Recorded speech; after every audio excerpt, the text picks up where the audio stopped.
Oh, I'm good at it.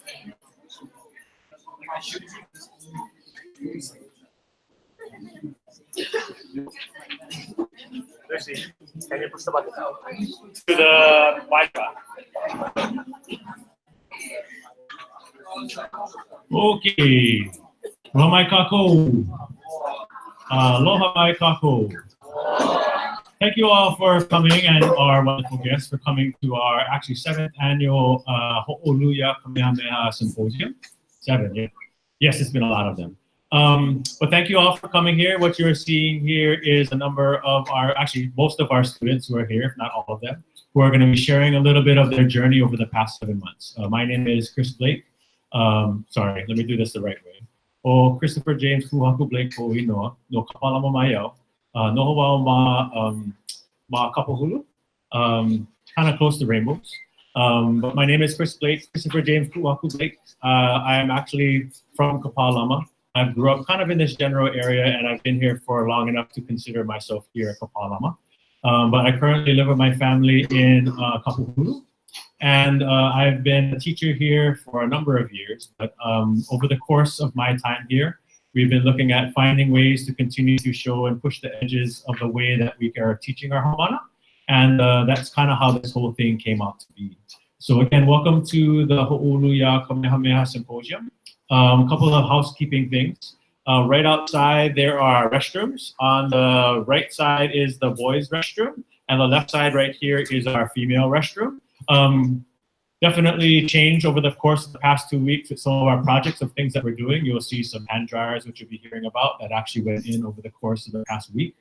And they'll be sharing a little bit about this. But we'll be learning a little bit about our symposium, our Ho'oulu Kamehameha project. The idea was to make Kamehameha a better place. And I'll also ask if you can, if you have mobile phones, if we ask you to turn them on silent, please, so that we can hopefully give our speakers the ability to have their utmost attention. Also in the back for our guests for now, and then when we run out of guests, there'll be enough for our students. There's a few little snacks to keep you going, some drinks in back as well. So, but again, thank you all for coming here on the last Friday of many of their careers as they go over and having this idea about what our Kamehameha Symposium is all about. So the idea about this was to raise new questions, new possibilities, and to regard old problems from a new angle. Requires creative imagination and marks a real advance in science. But the idea of figuring out how we can find and get our students to be able to take what they've been learning in our school and be able to apply it is what the symposium is all about. So when looking at our projects, or looking at what we're thinking about, is science is about a lot of things. Usually it's about looking at something, seeing something, doing what the kumu says. But the idea of what science is about for me is about creativity and innovation. These individuals here are talking about what innovation is, of seeing what everybody sees all the time and thinking what nobody has thought. Or once we rid ourselves of traditional thinking, we can get on with thinking and creating our future. You know, our haumana, as our project has evolved, 7 years ago, many of the things that they've been doing are definitely mainstays where things are now. And hopefully they understand, as they're going to be embarking on their next journeys over the course of the next week or so, that they can begin to be change agents in their communities and be able to do what's right for hopefully your ohana as they continue to grow. So our class itself, Papa Mālama Honua, as it says here, Mālama is to care for, to attend to preserve and protect, to conduct as a service, but also to serve, honor, and care, preservation, and support. And the idea of Honua is going to be our earth, land, world, or the place that you're at. And our class of Mālama Honua, or Papa Mālama Honua, Our Sustainable Future, was born in terms of us in 2015 when we were looking at and following along with Ho'olea and Hikianalia as we were sailing around the world. But it also is involved of ways that these students can become to find ways that they can be and find other ways to become sustainable individuals, which you may have had in your families, but also ways that they can begin to think about that as they move on in their lives. But our identity of who we are and what's going on is one that's taken them a lot of places. From the beginning of their school year to many of the places that we have gone, and seeing and figuring out where they can be there and how they can do this. But trying to figure out how these things work is going to be important for us. And so this is a little bit about some of their journey over the course of this year.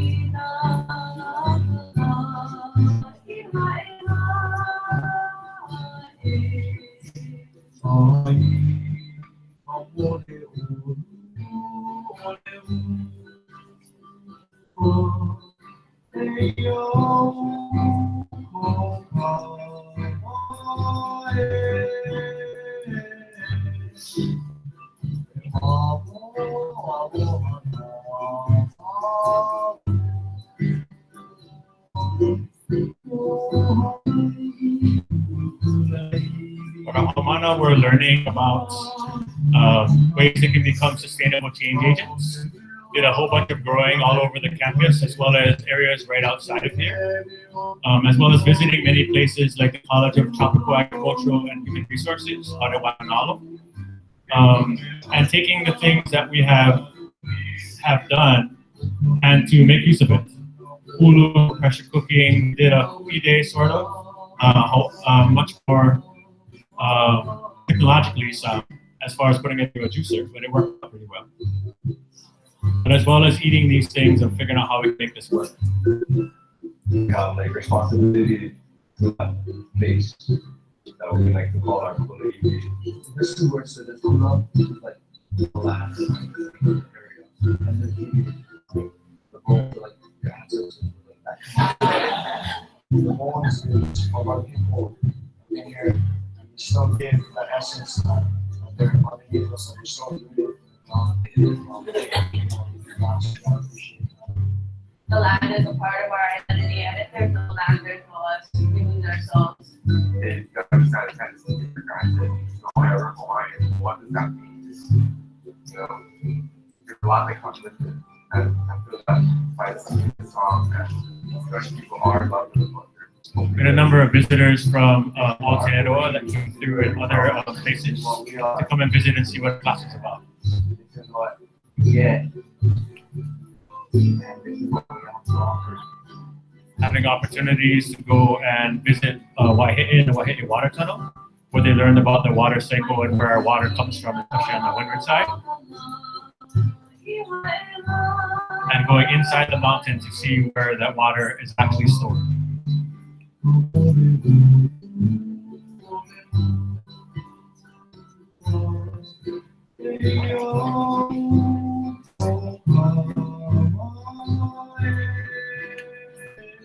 also had an opportunity to visit our Makai area of our Ahopua and Mokawea Island and begin to see the fisherman's view of our Ahopua of Mālama.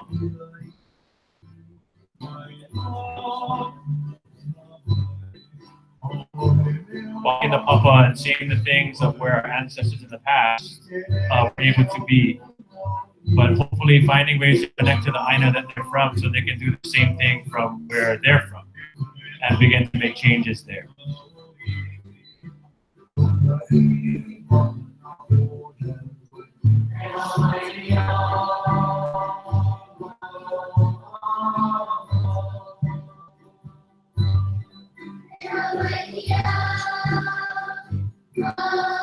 We also had an opportunity to take a few students to Hawaii Island to connect with a place called Kaʻupulehu in which we did a lot of work in Makai, we did a lot of work in the Mauka areas, also looking at an opportunity to visit Mauna and learn a little bit about Lahaina and what it means for Mauna Awakea and the kia'i of that area, especially very important about nowadays.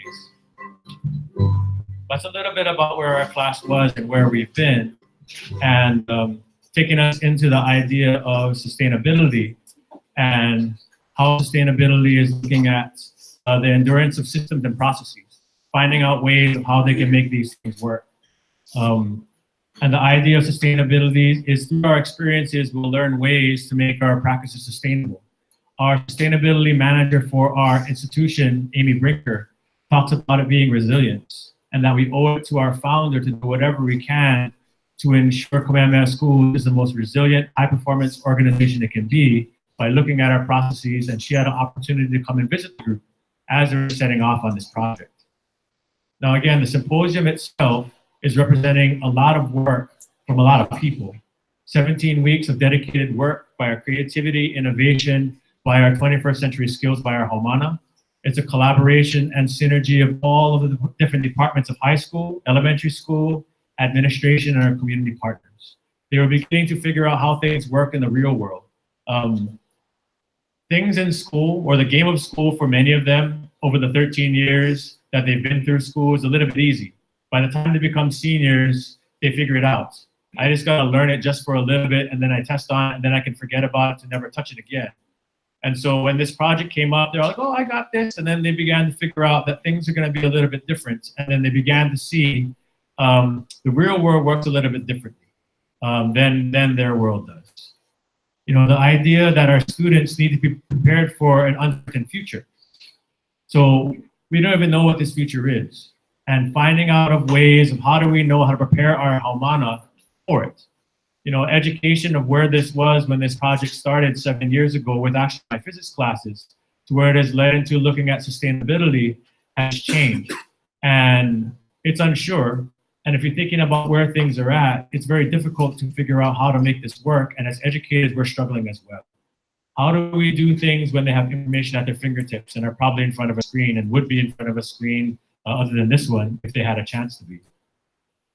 And we're figuring out for us as a science class, how we can create these 21st century global citizens to be able to be constructive members of our lahui. And how can we find these sustainable actions and how do they fit into our future? So looking at these skills, which is pretty funny because the 21st century skills were here before the 21st century, that'll be for the 22nd century and beyond. But these ideas of practical application of these skills, I think are very, very important. Because these are the things that I believe are gonna take our kids and our haumana from these graduates into being change agents and to begin to make our communities better. And one way or the other, they have to learn it, but they can't learn it if they don't do it. But the idea for us in a science class is having systematic approaches to our problems, creatively finding innovatively solutions. Innovatively, is that a word? It is now. And the importance of content versus open-ended problem solving. How do we find the balance between these two things? And that is how this project itself began to develop. And over the course of the past, actually 8 years, because there was 1 year break, how can we begin to figure out how to put these things into action? It was all based around this one question. How can we make Kamehameha a better place for sustainable practices? And the process that they took in doing this is observing, listening to people, seeing what's going on, finding an issue on our campus, to ask questions, to revise them and repeat it. Then they found a way to create and engineer a solution for the problem, and then begin to document and report in a clear, concise manner, which oftentimes is relatively easy, but through this project, because a lot of them had a hard time finding what to report upon. And you'll be able to see this in the course of the next few moments. But through this, they had a lot of use of technology, which they know very well, but how they had to do it and become persistent with it was the main key.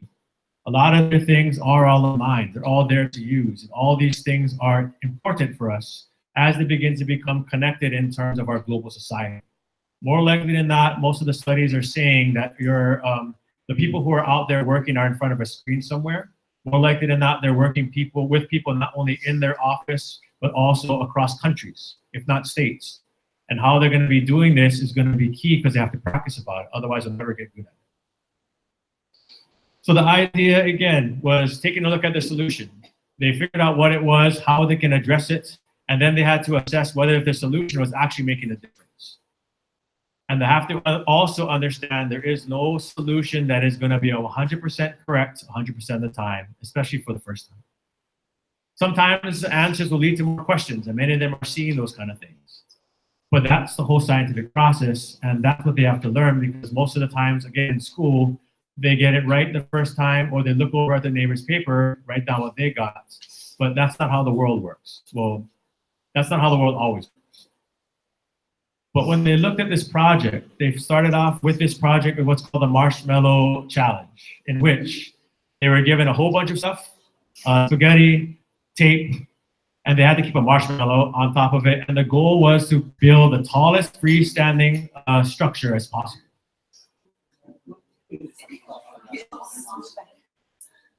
And the question about this was, how are they going to do this? And most of the time in their process, they did their building, but they kept their goal out of sight, because the goal was to make sure the marshmallow was on top. The marshmallow was supposed to be one, and when they did it all and they put it on top, most of their things just toppled over. So they had to understand, and then when they began to figure out their challenges, they began to meet with individuals. We had a number of groups, especially one group who has met with pretty much all the leadership on campus, including our po'okula. They also met with a lot of people from our operations and support as they looked at it. We had a visit very recently from our financial people to figure out how this stuff happens and how they can continue to protect Kamehameha. But they were going out all around campus trying to figure out what they could do, putting it into play. But just like other things, they couldn't fake it. They couldn't make up things because they actually had to go out and do it. And what they're finding is a lot of their ideas have effect on other people. Finding other ways to how we may be able to cut down on our waste. Finding other ways of how we may become sustainable individuals through connecting with our communities and local vendors. Finding ways to connect ohana to come up here and do these things. Whether it's going to be through paper, finding places on campus, or just ways of looking at making these changes. Those changes actually happened at the beginning of the week, or beginning of last week, as their hand dryers, which showed up right over here, were other ways for us to curtail a lot of the rubbish and things that were happening. But Allison Leary and their group in operation support has been essential in helping us and supporting us in this, as well as the Po'okula's office, our Po'okumu across multiple campuses, including ours, as well as elementary. But also just figuring out ways in our communication vision where we had them come up and talk to them about how they could increase their footprint and getting other individuals to see what they're doing. One of the groups was featured a couple of times on KITV as they worked on doing their farmers markets. So communications and what their connections have done is, with the network of leaders that we have in our institution, finding out ways that we can get to be there, as well as connecting with Amy Brinker, our sustainability manager, as well as making these changes.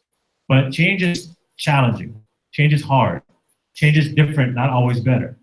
But finding ways they can figure out how to see if our campus is contaminated with volatile organic compounds, or other ways that we can to take a look at making changes, whether it's just through rubbish or changing habits. Finding ways to make that stuff happen is going to be key, and our students were key in making that happen. But the symposium is essentially a collaboration of problem solving, creative thinking, and with our students, with 12 groups, with 12 different problems, 12 processes, with 12 unique solutions. And the idea is they've learned many things through teamwork, working in groups, how the real world is different than what actually happens in their classroom. A lot of failing forward. In fact, a lot of still failing forward. But finding ways to make a difference in our school, as well as helping to garner and develop creative problem solvers and our future servant leaders in our communities. With the whole idea of putting things into action, talk is not what we want to do. Engage them and understand that they have a voice and be able to make differences and changes. And through this EK identity and connection, have a place and we make a plan and have the courage to put this plan into action. So what you're going to be seeing over the course of this next few moments is ways of looking at seeing what your haumana or our haumana how they perceive our wonderful community here at Kamehameha and how they can make it better. But I'll leave you with this. Innovation is almost insane by definition. Most people view any truly innovative idea as stupid because if it was a good idea, somebody already would have done it. And our haumana found ways to break through these molds and begin to make changes in our communities today. And you'll be hearing for some of them very, very shortly. So what we're gonna do is our first transition to our first group as I change a little things up here. So give us a moment while we have our first group up, but first group, your guys are up.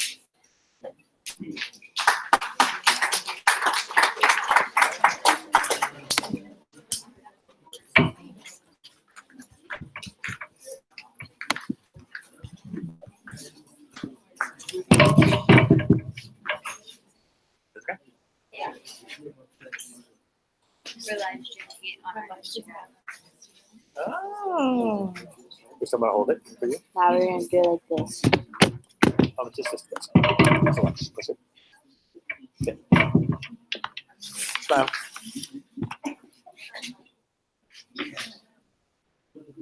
2, 1.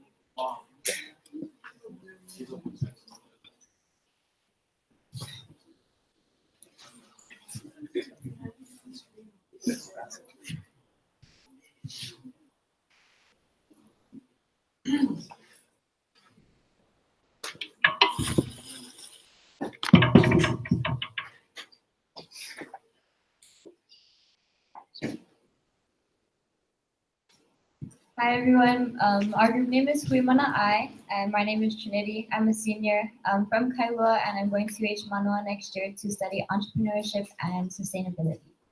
I'm Chloe Bannon. I'm a senior. And I'm from Kailua, Oahu, and I'll be going to University of Puget Sound where I will be majoring in occupational therapy. Aloha katoa pau o Micah Pasqua, no hana pepe ko I mai au. Ai au te papu mo te malua, te manawa, mo whia te ahela nau I takula nui o UHU. Aloha, my name is Zachary. I'm a senior. I live in Nu'uanu, and I'm going to Creighton University. And I'm going to major in political science and maybe become a lawyer. Okay, so once again, our name is Hui Mana Ai. So the way how we came up with that is Hui Mana Ai, food that empowers. We wanted a name that reflects what our objective of our group was. It was to promote local producers and vendors and to kind of put them at the forefront so that we can be more sustainable as a community and rely more off of our local producers, because in Hawaii, we rely on 90% of our food and all kind of other products we brought in from other places outside of Hawaii. So with this, we wanted to put and promote sustainability.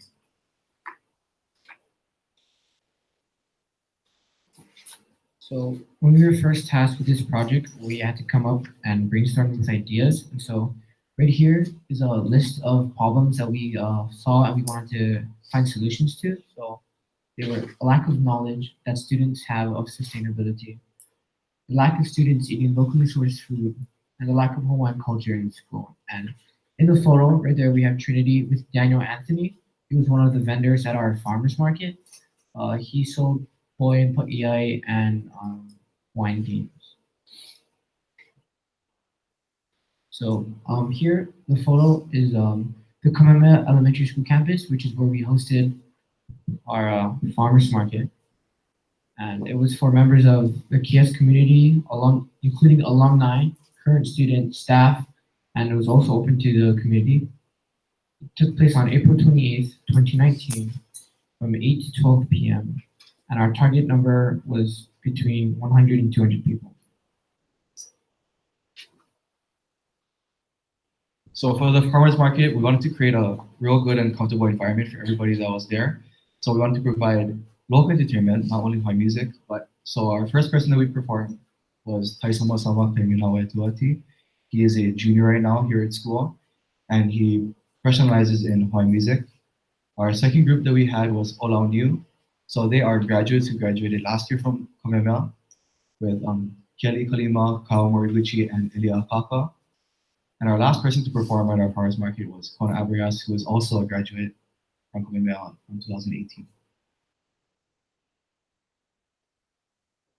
So how this project makes Kamehameha more sustainable is that it bridges the gap between producers and consumers, because we need to be more sustainable as Hawaii and rely on our people who produce things here instead of relying mostly on people from the outside.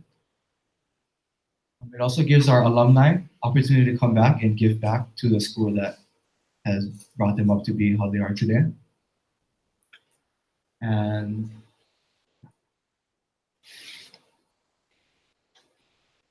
So over the past couple months, after we got this idea, it's been a lot of work. Definitely a lot of work.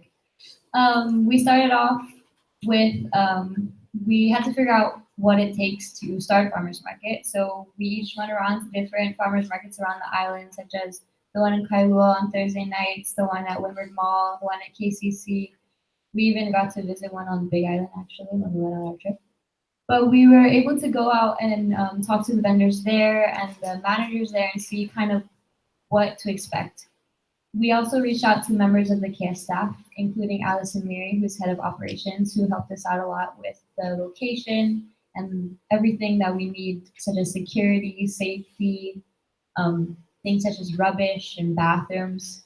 We also reached out to Kyle Galdera, who runs the Kamehameha School's social media and website, who helped us promote our farmers market. He was actually the one who got us onto the news, and he wrote a few articles about us and posted about us on Instagram. We also made a social media account for ourselves, such as our Facebook, which is Haumana, and we also have an Instagram, which is Haumana as well. We also had to reach out to the vendors ourselves personally, so we did all that work. We were able to get 11 vendors at the end of it. So these are just a few pictures of us. When we were interviewed for the news, we were asked many questions like how much work was put into this, what our main goal was, what we wanted to produce, and just kind of about this idea. And they wanted to show how well the students were doing. So in order for us to put on this production, we had to create a standard operating procedure. We made it so that it can be replicated in future years, which is actually our goal. Some things that are included in our SOP include everything from setting up to breaking down. So the time the vendors are allowed to come on, the orders, the site plans, security and safety policies, as well as the application process. All the vendors had to have a GE tax license, they had to have insurance, and they had to fill out the indemnification forms, which are required by our school. And those are examples of some of the part of our standing operating procedures for this year. So giving back, our goal was to create a scholarship to help those who are interested in sustainability and entrepreneurship. As of right now, we are keeping the profits that we made to work on our goal of attaining a new farmers market, which will happen in June. Each stall is around $30, and that is a 10 by 10 stall or the amount required for the food truck. And as of right now, we have made, I'm not exactly sure how much we made, but we have gotten more people than we expected. So some of the pictures include us meeting with all the heads in Hoʻoulu, which we had to get approved in order to have this event. And another one is of us setting up and measuring out every stall.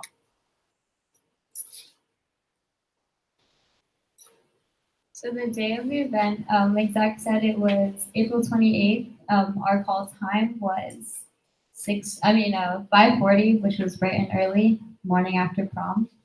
It was really fun to get there that early. We started off setting up our information booth and putting up signs around the campus, such as bathroom and where to go. So the day of the event, we had 11 vendors total. We helped them set up and break down and kind of manage the whole thing. Unfortunately, Chloe was on volleyball trip. Okay. And the two boys, they helped with entertainment and setting up, and then I kind of walked around and I made sure everything was going smoothly and all the vendors were okay. And yeah, so our goal was 100 to 200 people, but we exceeded that goal with hitting approximately 150 to 300 people. We actually had a lot of boarders coming in from the middle school dorms, which was really cool. And we had a lot of, we actually had the CEO of our school come, and he told us that it was such a great idea and he had so much fun. He brought his family. We had a lot of teachers that live on campus who came, and a lot of members from the community who said that they were excited that they had a farmer's market, because they said that Kauai actually doesn't have a farmer's market, and they wanted somewhere where they could get fresh produce that they could support the local. So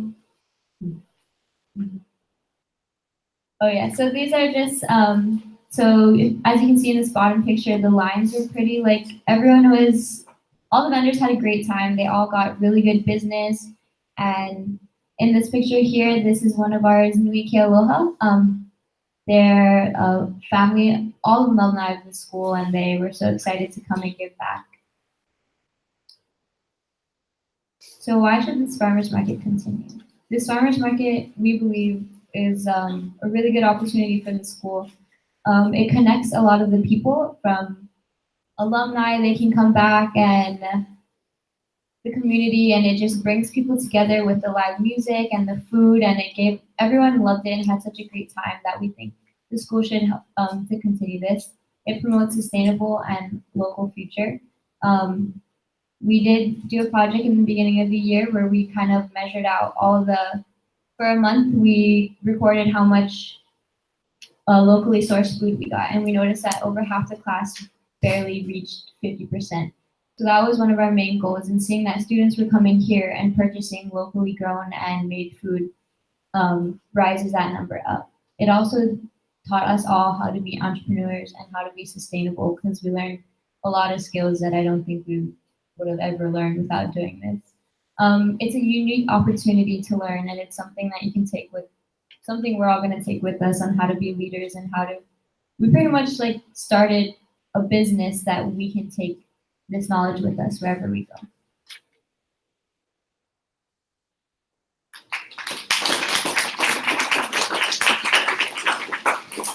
Thank you. Oh wow, we had a lot of people join us.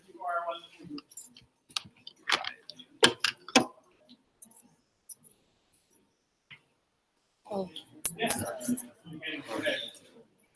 you had to identify the most challenging thing about this project, what would that be?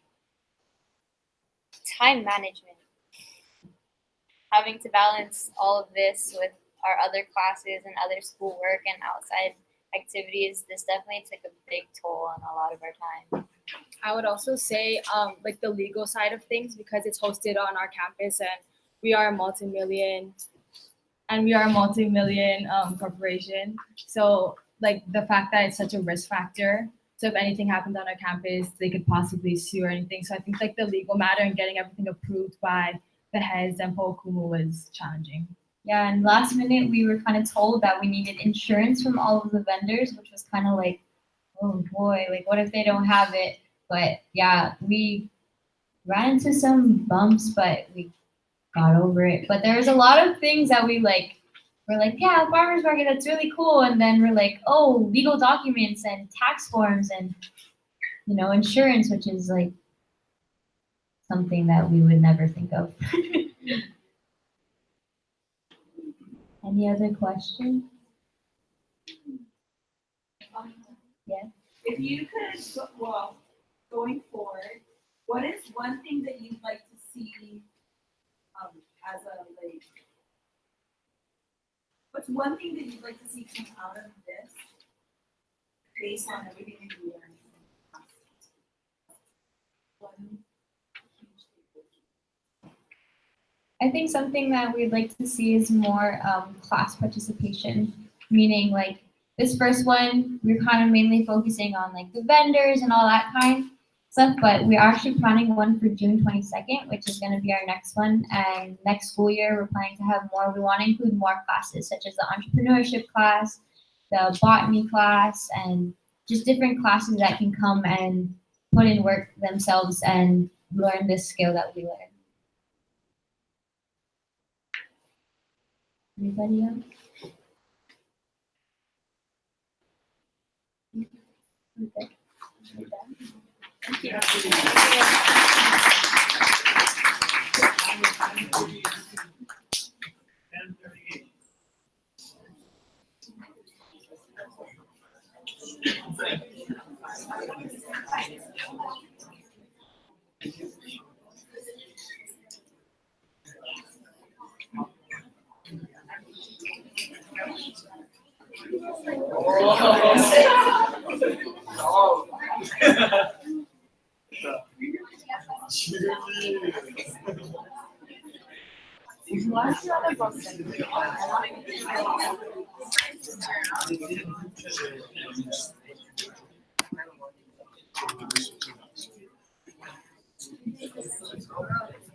Time was 10:38. Also, as a reminder, if you can total it up, so you can math, you're all seniors and a couple of juniors, add it up. It should be no more than 112. If it is, you did your math wrong. And to make it all work, if you can, to make it easier, if you can pass it to, if you're done, or actually we'll wait and lag one, but this will be happening soon. We'll collect them as we go along, so don't put them into any folders yet, yeah? So our second group is a direct tie-in to what was happening with this farmers market, as this group will be explaining a little bit about how they were helping and to be a part of the farmers market as well. So what are you guys going? Oh, this is the group Make Kamehameha Great Again. Please give them a hand.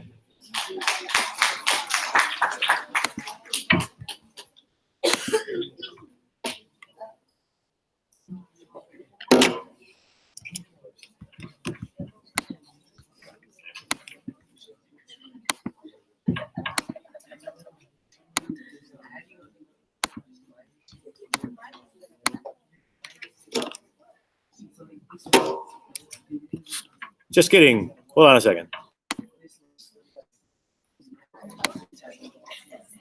There we go.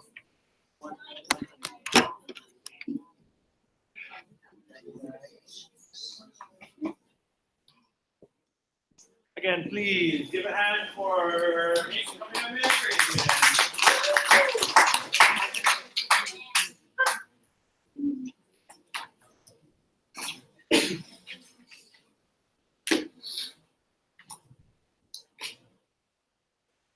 Aloha, my name is Mālama Honua, but everybody calls me Mahea. Our group is Make Kamehameha Great Again, or MKG for short. I'm a senior here at Kamehameha Papalama, and I'm from Kailua. So basically, our project was tasked to us by our kumu, and it was to find a way to make Kamehameha more sustainable. And we had a lot of different options in our group for what we wanted to do. So one was electricity and our energy use here on campus and how to cut back on the energy use, but it wasn't really something that we as a group felt strongly about, so we didn't think we should do it. And then another one was water and our water use on campus, and also how to cut back on that a little bit. And again, we weren't that into the idea. Then finally, we picked rubbish. We picked this issue because one of our blog posts we had for our weekly was to go out and talk to different kumu and just ask them what they think a sustainable issue on campus is. And majority of their feedback was the rubbish around campus. We thought about different ways we could help out with this issue, and one was maybe a PSA, put it on Puka. It's our local news that they play in the morning, but that plan kind of fell through a little bit. And then we found Mana, and they were saying, hey, do you want to work the rubbish at our farmer's market? Because when you think of a farmer's market, obviously everybody's gonna be eating, there's gonna be plenty of people, and people have rubbish. So we kind of just walked around, make sure there wasn't any rubbish on the ground, make sure that the rubbish cans were in places where it was, where people were populating the area, kind of. We had different bundles of rubbish cans. So we had one rubbish can for food waste, so like the food. And then we had one rubbish can for the recycles, so plastic bottles, cans. And then we had another one for just regular rubbish, so that's paper goods and plastic. And yeah, so I'm gonna hand it over to my group member, Alea. Aloha, my name is Alea Kukayo Pamakanio Lakino Kikoha, and I'll be talking to you guys about our experience at the farmer's market. So in the days prior to the farmer's market, we decided that we should be there around 6:30 to put our signs on our trash cans and put them out according to our layout. There's us. So the layout, or upon creating like the layout, we really looked at the map and where we thought people would congregate to. And so our main trash cans were at the bottom by the main vendors. We figured there would get a lot of trash. And then by the end of, we put one group at the exit so people could leave their trash on the way out. The rest of the groups of trash cans we put near benches where we thought people would congregate to. So we split into two groups. It was Mahea and I, and Alana and Skylar. And our job was so two of us would go to the vendors and collect the trash from them and then pick up the trash off the floor if there was any. And then two of us would survey the trash cans to see if the trash was being put in the proper trash cans and separating it if it was misplaced. So after the farmer's market was complete and we collected all the bags and everything and weighed it out, our estimation was far over our initial expectations. So we estimated 20 pounds of food waste, 40 pounds of recyclables, and 75 pounds of other trash. And we only ended up getting 3.2 pounds of food waste, 32.7 pounds of other trash, and 2.2 pounds of recyclables. So after everything was said and done, we were also responsible for disposing of the trash properly. So we gave the food waste to one of the other groups so they could use it for their project and composting. And then we gave all the other trash to the custodial crew so they could dispose of it. So I'll be giving it over to Alana, who's going to talk about the challenges we face. Hi, my name is Alana Tiaraho Pomaikai Kalani Vives. And today I'll be talking to you guys about the challenges that we overcame throughout our project. So there's a flight. So we had to work right after prom. That was one of our biggest challenges.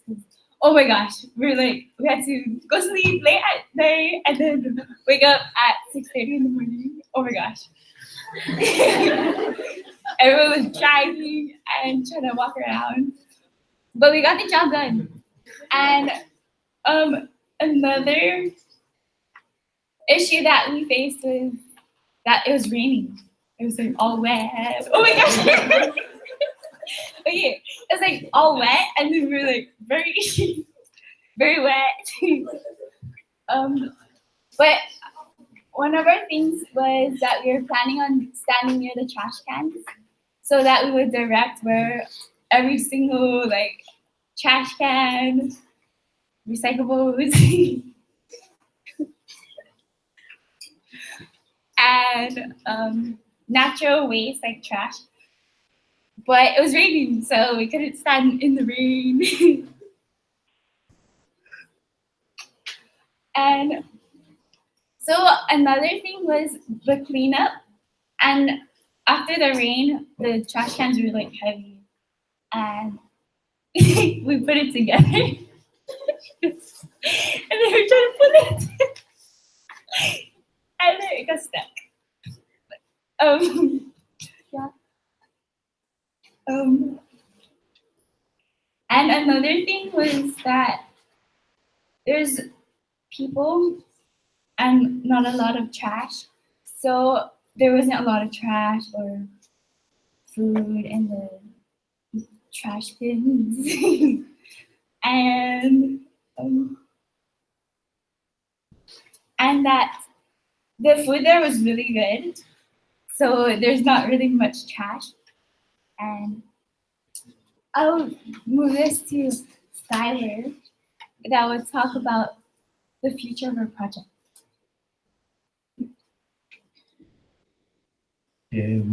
Aloha, my name is Skylar Carolio Ramos. I'm 11th grade here at Kamehameha Symposium. And I'm one of 2 juniors in this whole Mālama Honua course. And since I have one more year at this school and possibly this class, I'll be talking to you guys about the future of our project.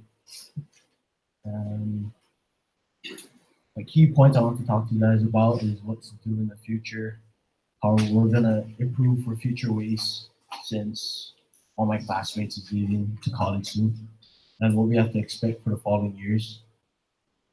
So first, what to do in the future. The key thing to do in the future, thank you. What to do in the future is to recruit. Since everyone's leaving me, I'm gonna need some members to help me. I can't do everything by myself. So me and Mr. Blake.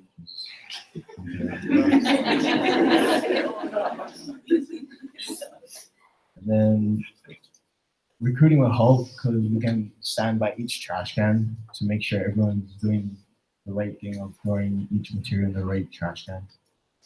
Because that's what we never do during the farmers market, and it was harder at the end. And to improve our future ways is to put our project on social media. So literally Trin did that basically for her and us a little bit. What we have to expect for following years is who's gonna perpetuate our project and it's gonna turn into a tradition, like a daily routine. And we have to teach the younger generation of our project and why waste plays an important role in being sustainable here at Kamehameha. And yep, I'm Skylar. This is Mahel, Alea, and Alana. We're MKGA, and we thank you and you guys' time to make this project capable.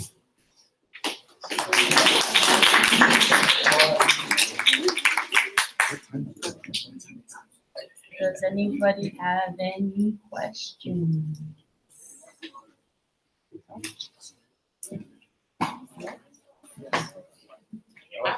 Oh, yes. You both anticipate doing this project on a larger scale?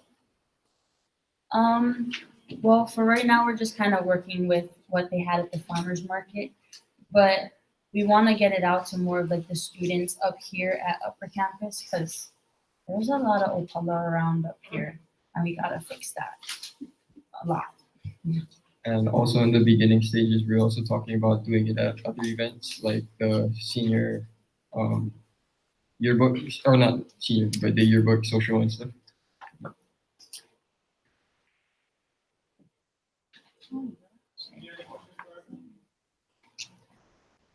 So you talked about people not really knowing how to buy the trash up, and then you're talking about like how you can incorporate elementary students. Do you guys have any ideas about how you might mesh both of those things for the future classes? Because I agree with you, there's a lot of people that throw trash like Everywhere. all over the place, and we really don't have any system at the high school like what you had. And so I'm wondering if you guys are thinking about expanding that. So one of the other groups in our class, actually, they're gonna talk a little bit later. They we borrowed their signs. So their project is putting up signs around campus. So one is for food waste and like all those different types of trash. And they're putting it up and they'll talk about how their project went. So yeah. Thank you.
As we're continuing to transition, I'm just going through one more thing. So please, I ask your forgiveness real quick.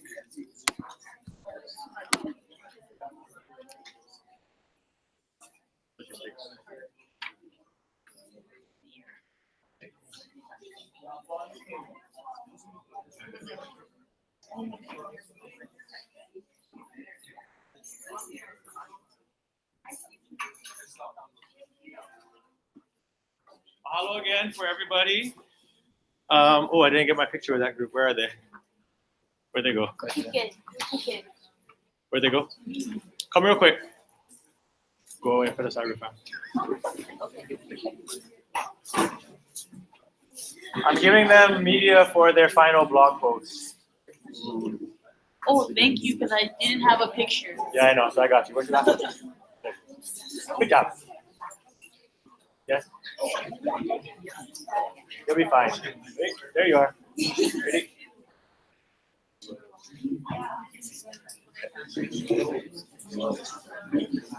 Okay.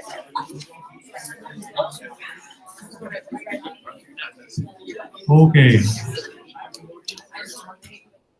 Now, one thing for logistics for all the groups, as this is a symposium as well as a learning opportunity, usually what happens when you're looking at a live streaming situation and the mics are live, oftentimes the questions that are coming from there are great for you to hear, but the people who are maybe the tens of people maybe that are watching us online or others who are going to watch this in the future wouldn't be able to hear the questions.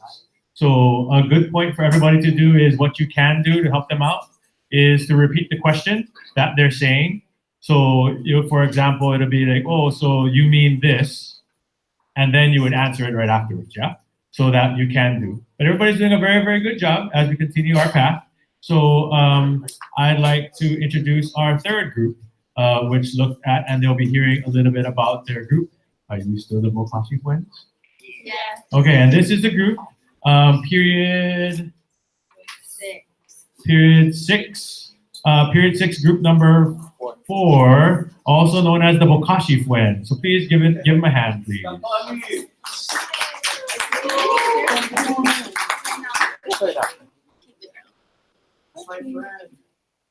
It's your Bokashi Fuen. Go over there by the stuff. You ready? Ready? 1, 2, 3, 2, 1. Okay.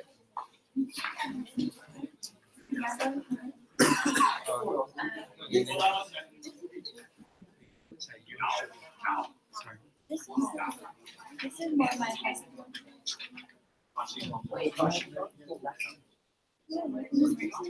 Okay. Aloha. I'm Paliku Okmona Kia Loa Javen Brown.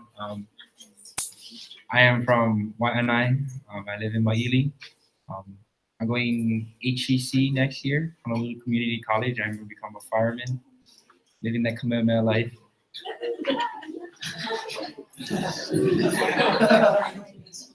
Hi everyone, I'm Umai Richardson and I'm a senior here at Kamehameha. After I graduate, I'll be joining the Navy. And this is Lena. Okay. Hi, my name is Lena Ala Kahili Salusa. I'm from Nanakuli and I'm a senior, and when I graduate, I'm gonna go to University of Hawaii at West Oahu. My name is Cullen Myers. I'm a senior and I'm from Laie, and I will be attending BYU Provo in the fall. Our group name is actually Bokashi Friend, so compost is wrong, don't write that. We go to the campus and what is a problem we see on our campus that we can solve as people and also students here, and how can we solve this problem? It took us a long time to figure out what problem we wanted to focus on, but eventually we did food waste at Akahi. Because our school is so big and we are required to feed a large amount of students and faculty, the FLIC staff down at Akahi has to produce a lot of meals for enough to feed all of us.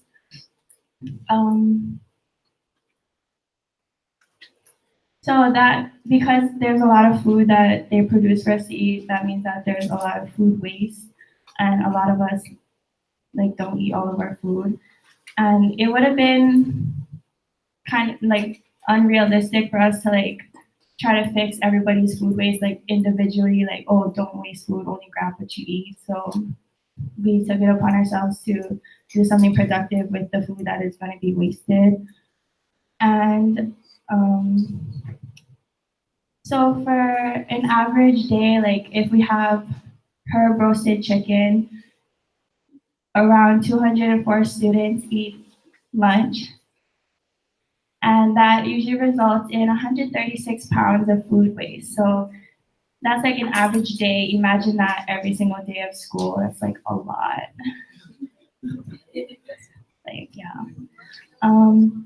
So that's just herb roasted chicken. For beef stew, usually around 330 students and faculty eat, and that results in 216 pounds of food waste, which is a lot more than the chicken.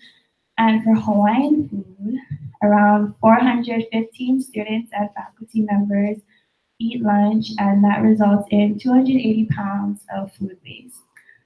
So yeah, it's just a lot of food waste, and we think it's kind of ridiculous because we are given so much and we want to reduce the amount of food waste, but it's kind of hard because you can't really tell every single person don't waste food. So now Lena will be talking about the solution for our problem.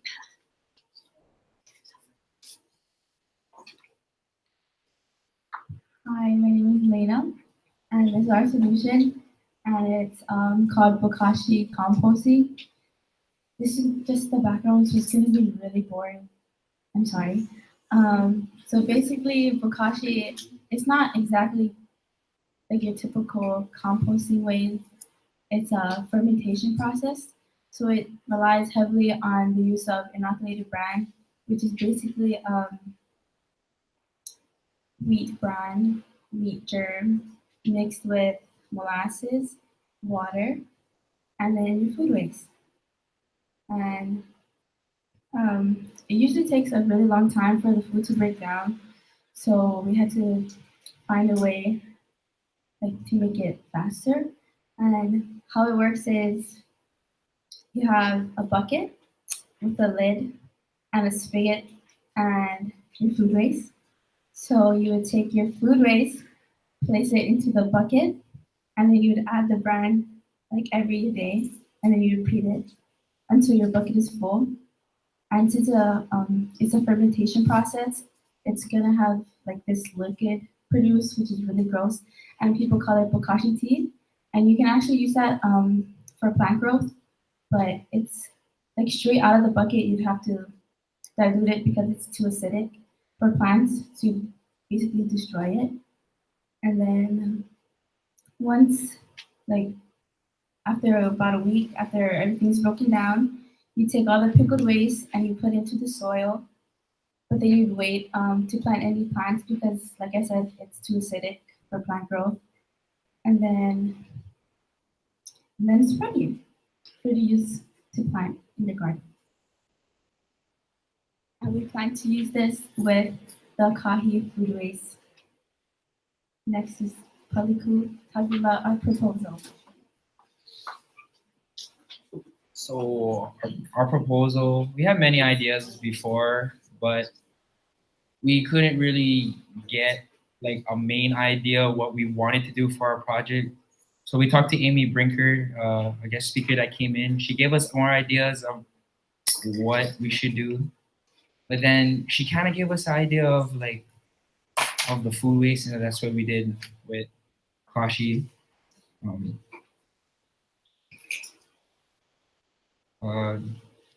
This idea was supposed to help us out to teach kids how to be more sustainable, how like our ancestors and how farming, how they use everything all natural. So what we did was kind of went towards the all natural way because for this project, the Pukashi, it was more like you had their chemicals in there for it to break down faster. But we went towards the all natural way with the rice, water, and all the wheat germs. Yeah.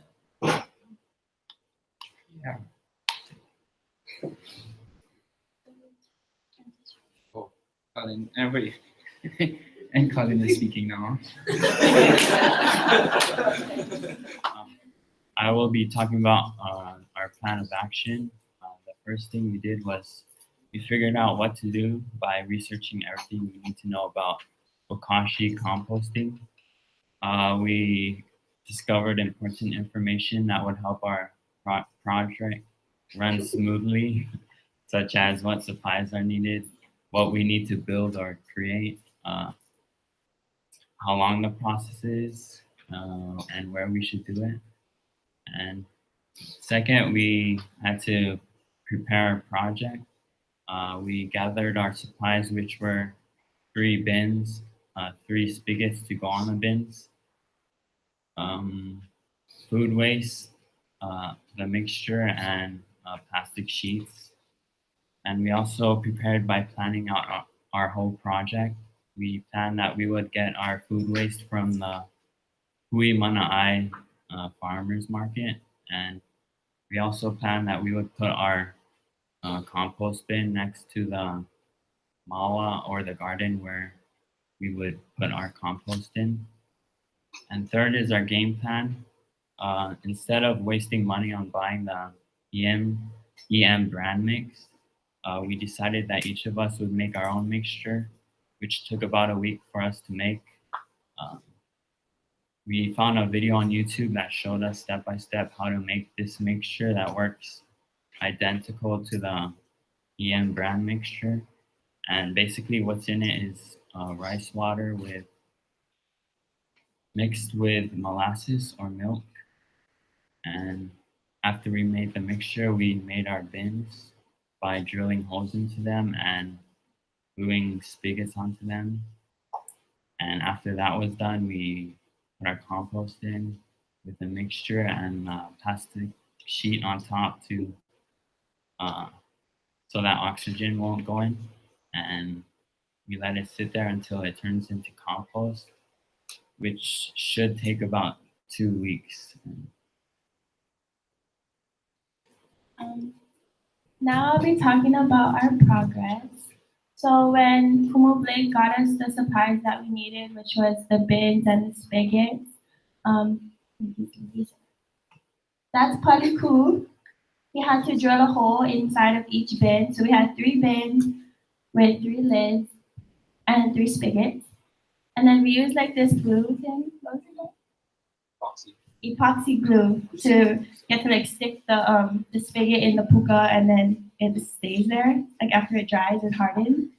And then after like a week or so later, Lena went down to Akahi, and Dongo was so nice. He came up and carried the food for us. It was really heavy, but he came up and then we put it inside of our bin, and then we had to make these solution things. So it's like rice water and molasses. So like you like wash the rice, and then you don't use the rice. You just use like that milky water looking stuff, and then you mix it with the molasses. And we had to watch a video. I think it was called Korean natural farming. So then you put that mixture in with the food, and that's what helps it break down into compost.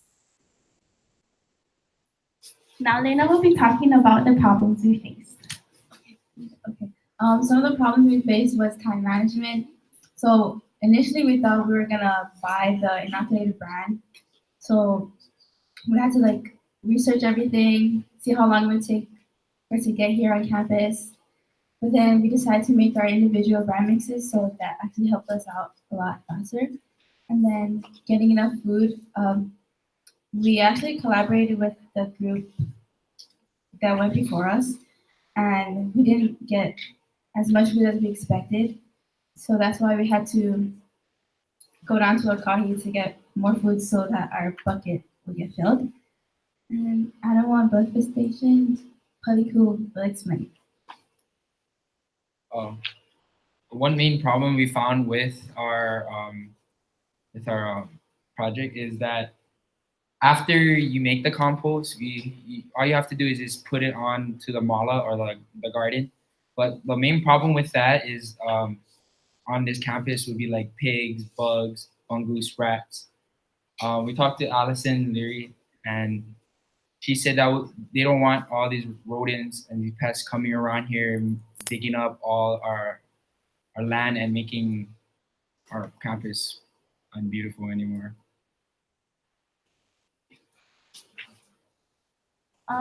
So after, like, we're gonna graduate in like a week, so we can't continue on this project. But we were hoping that we could pass it on to the next students of Mālama Honua, but sadly, this is the last class. So next year there won't be this class. Oh, shoot. And so yeah, I don't think anyone is gonna really like want to go down and check the compost every single day, and it's really stink. But I think if we had more time to do this, it would have like progressed better and we would have had better results. But because the year is coming to an end, then this project is coming to an end as well. So yeah, thank you all for listening. Do you have any questions? Okay. Oh, yes, miss. You know, you talked about like the amount of food that was wasted, and so I'm wondering if you ever thought about how you could change behavior of students and faculty so that there's reducing the amount of waste. Yeah, we did think about that. Like, that's actually a really good question. We did think about it, but we wanted to do something more like physical and like, I don't know. That's actually a really good problem, but we didn't do it. maybe in the future someone will take care of that.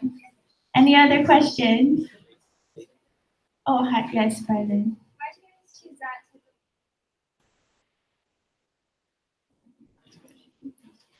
That's the first thing that pops up on Google.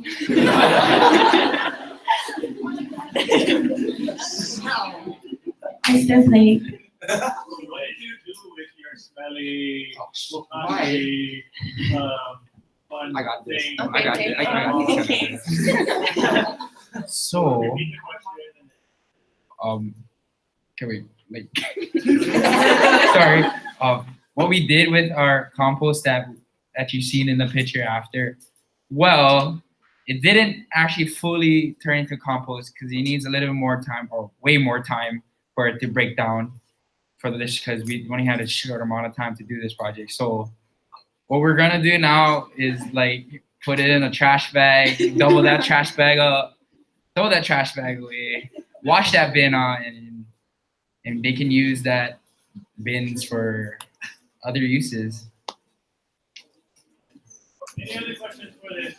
If you would like to see our compost, you're welcome to walk outside. But I don't think you want to. It's really haumana.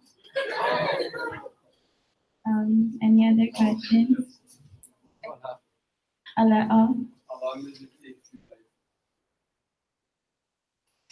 Well, the internet said it takes about 2 weeks, but I'm pretty sure it takes a lot longer because it's still like pasta.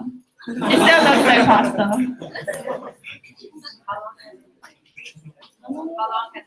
How long has it been? 2 weeks. It's been 2 weeks, about 2 weeks. Okay, thank you all for listening.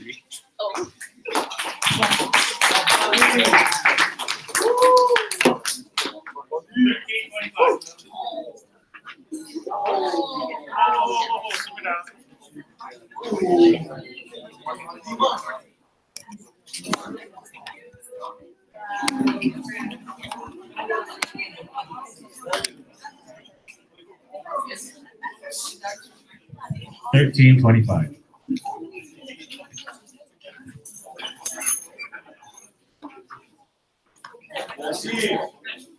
Love you, Zeke.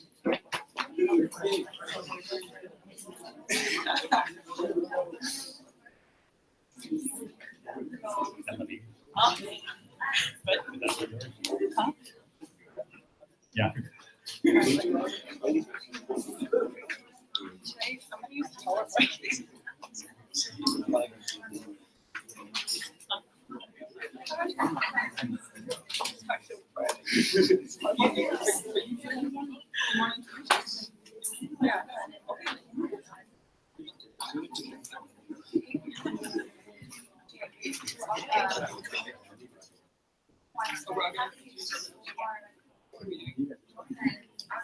Okay, moving up to group 4 before our first break. So again, making sure you total that up. We're coming up onto our next group. As you see here, this is La'au Kama'aina. This is group period 4, group 6. Period 4, group 6. So please, big round of applause, Nena Asi, for La'au Kama'aina.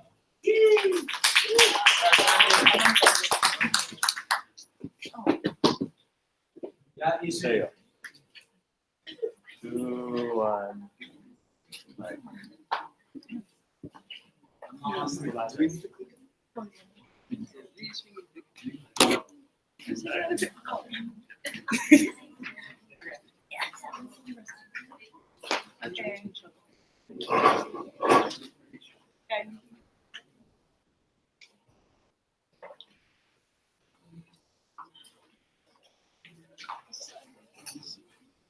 Okay, hi. I'm Malia McClure. I'm from Kamehameha. I'm going to be attending Eastern Washington University next year, and I'm planning on studying communications. Hello, my kako. My name is Alina. Hello, my kako. My name is Alina Mawai. I'm currently a junior here, and pretty much it. I'm not going anywhere for another Hello, year. my kako. My name is Zainab Stormsumwal. I'm from Kamehameha as well, and I will be attending Southern Oregon University studying environmental science. Hello, my name is Isaac Moore. I'm going to be attending Life Pacific College in San Dimas, California. I'm going to be majoring in Bible studies.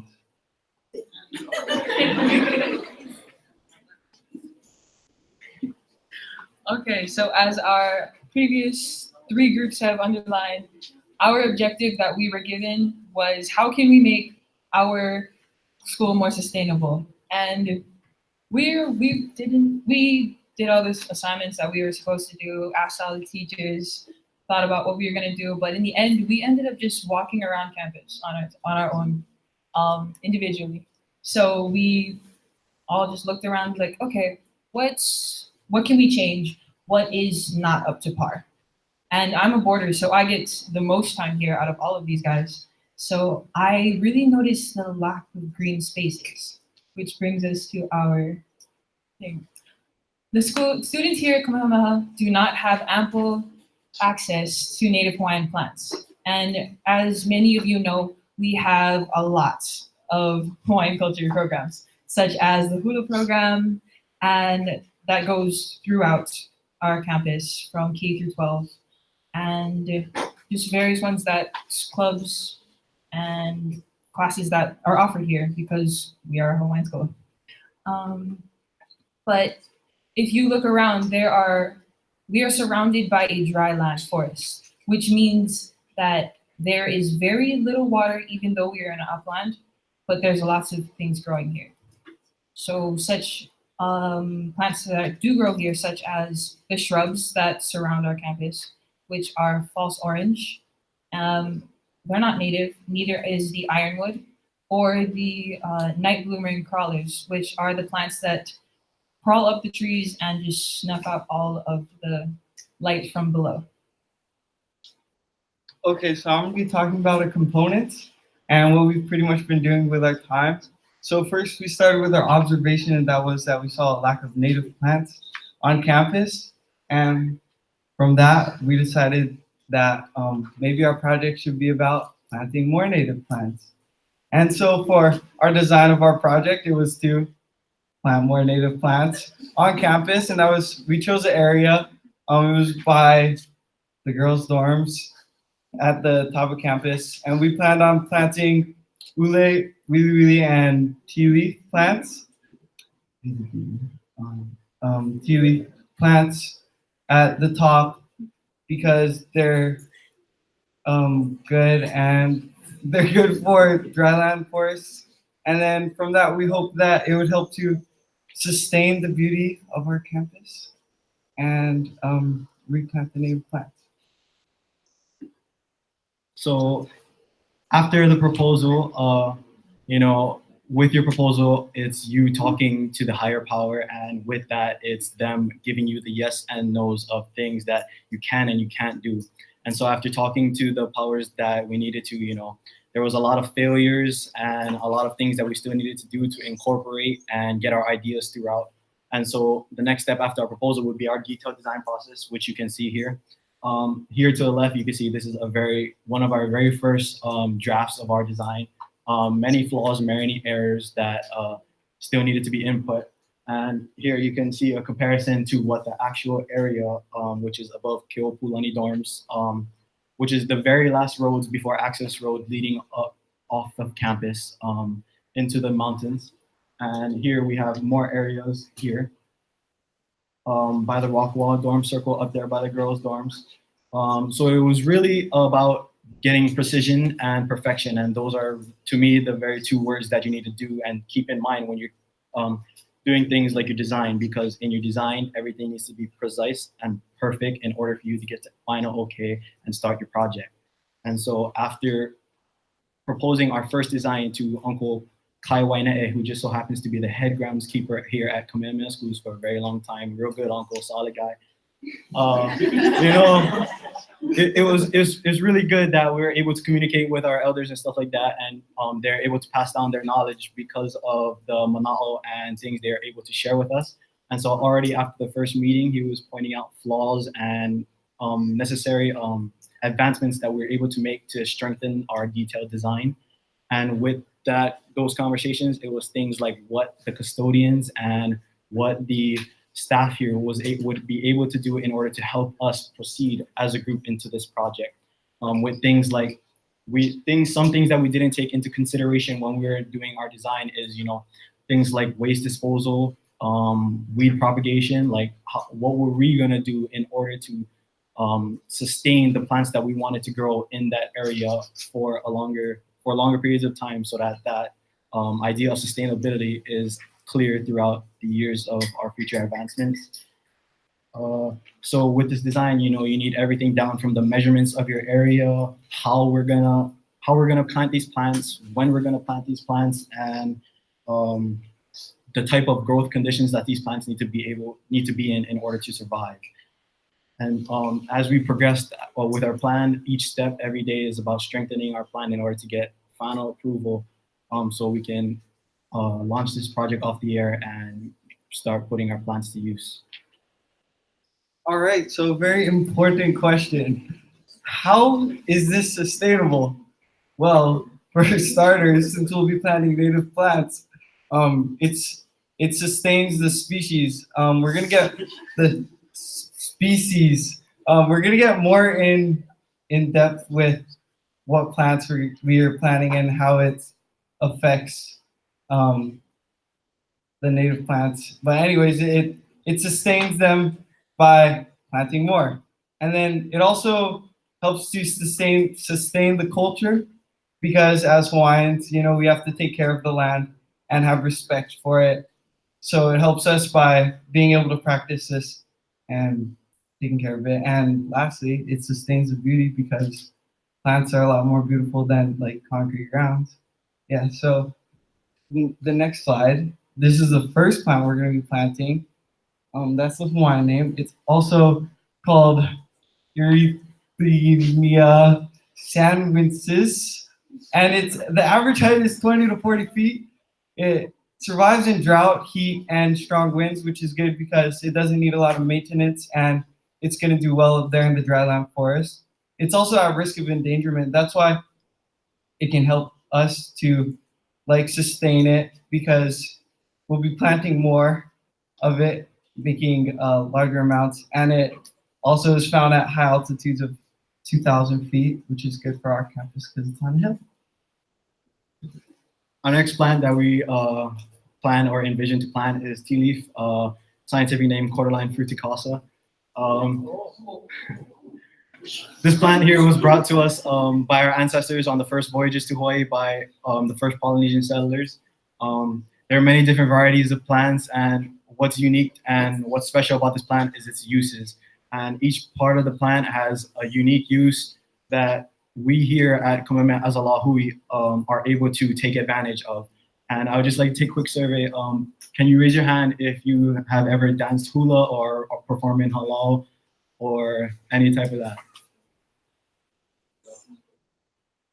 Okay, so when thinking about sustainability and the long lasting of our project, we want to think about what kind of plants that we are able to use. And so being here at Kamehameha Schools, you know, we have amazing groups and programs like Hawaiian Ensemble, you know, who use this plant right here to make everything from leis to hula skirts, and those things can really benefit us in the future. And another reason why we decided to plant this plant in the area that we decided to is because we were thinking about the border girls who are also in Hawaiian Ensemble or other halau, you know. The closest area for them to pick tea leaf for their assignments is lower than auditorium, and that's just, no one wants to back up to the girls' dorm. So with this envisionment of where we wanted to plant, it gives them the opportunity to pick freely without having to huaka'i to another section of our campus. If you can tell, he really likes this plant. Okay, so our final plant that we decided to pick was ule, and I'm not going to try that scientific name. I've tried it, it's not, no. But it's also called the Hawaiian rose, and it may not be the most popular plant because I'm pretty sure none of you guys have heard of it before. I certainly haven't before this project. But it is known for its beautiful smell, and it is very easily to propagate, but it is very fussy because it needs certain things to grow well. And it is found throughout the Hawaiian Islands and in all around Polynesia, but it's very good because is an indigenous plant. So we're gonna just talk about the end of it. Hi, so I'm going to be talking about our progress and our finalization and the future of our project once we graduate. So although we have not physically planted like our plants up by the girls' dorms, we finalized our plans and spoke with Uncle Kai, who's the head of groundskeeping, and have come up with a stable plan for the future of our project. The physical outline of where we'll be growing our tea leaf and willy willy tree has been completed. And our goal is to preserve our garden for a lot of years to come. So yeah, that's what we're trying to do. So we've been told that the groundskeeping will be able to clear the area and lay mulch on the areas that are needed. And they're also gonna be able to like spray insect and weed repellent. So that's good. So since maintenance will be able to like clear up those areas for us, we still needed to find a group that could carry on our project once most of our group graduates. So thankfully we had Elena, who's a boarder and a junior here. She is actually going to be talking to her dorm advisor and asking that they can take like ownership of our project once we graduate. So yeah, due to the fact that every dorm needs a community service task, this will fit perfectly into our project and someone like fulfilling what we've been working on for 7 months now. Overall, this Ho'oulu journey has been really long and stressful, but it's been filled with a lot of failures and successes. It was a new experience for us and our group because we're used to like school settings and like being told to do something and doing it once and that like we were done with it. So this project exposed us to real world problem solving and looking at issues through multiple lenses to resolve our conflicts. So thank you to all the kumu who's helped us during this process, to Uncle Kai who guided us towards his success because we're able to plant our plants. And thank you to Coach Chris, our teacher, who was able to keep us and every other group in check and made our project possible. Thank you. Are there any questions?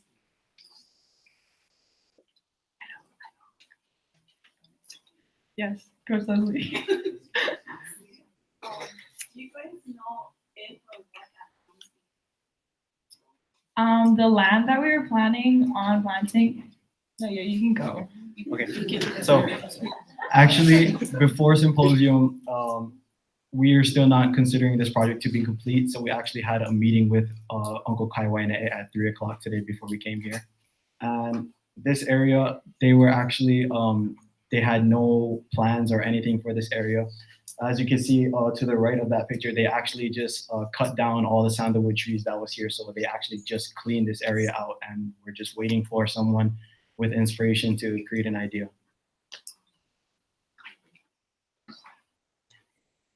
Any other questions? Okay, thank you.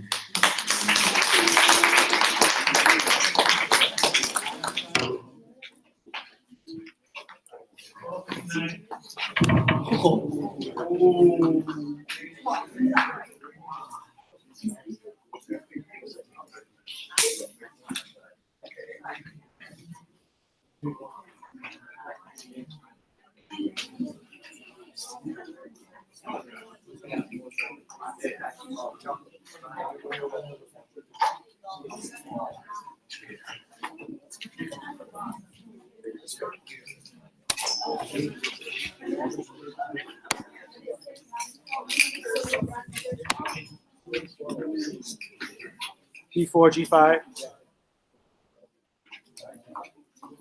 Great.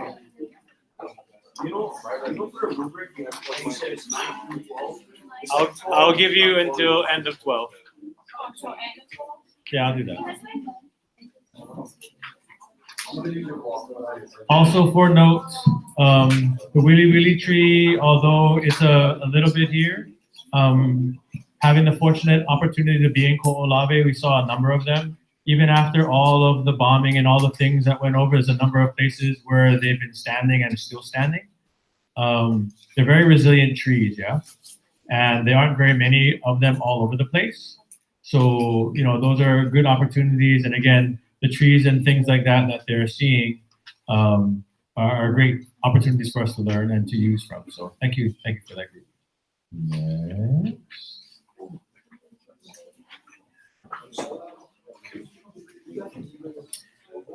So we're going from the Aina into some place where everybody needs to go. Like not now, but you know. Maybe for me, no. So we saw a lot of things and looking at food waste and all those kind of things. And again, as humans, we do tend to create a lot of waste, and something that we don't necessarily think too much about because it's something that we do. But this next group is going to be talking to us a little bit about our wonderful place, sometimes known as the Lua, also called the Lumi where you ho'opau your pilikia potentially. But the group will be talking to you a little bit about dual flush handle. So this is period 4, group number 5, Lima Pakoko. Get it, table 5. I get it. All right, please give them a hand, please, for our Lima Pakoko dual flush handle.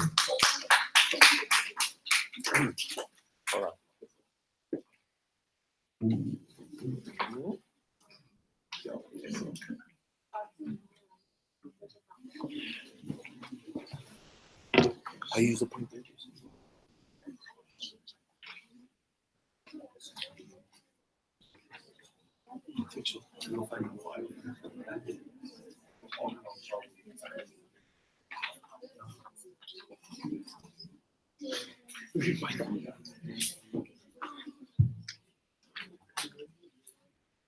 Aloha mai kakou, everybody. My name is Lazarus. I'm from Waianae, and I'll be attending Whitworth University next year, studying international business and entrepreneurship. Oh, my bad, architect.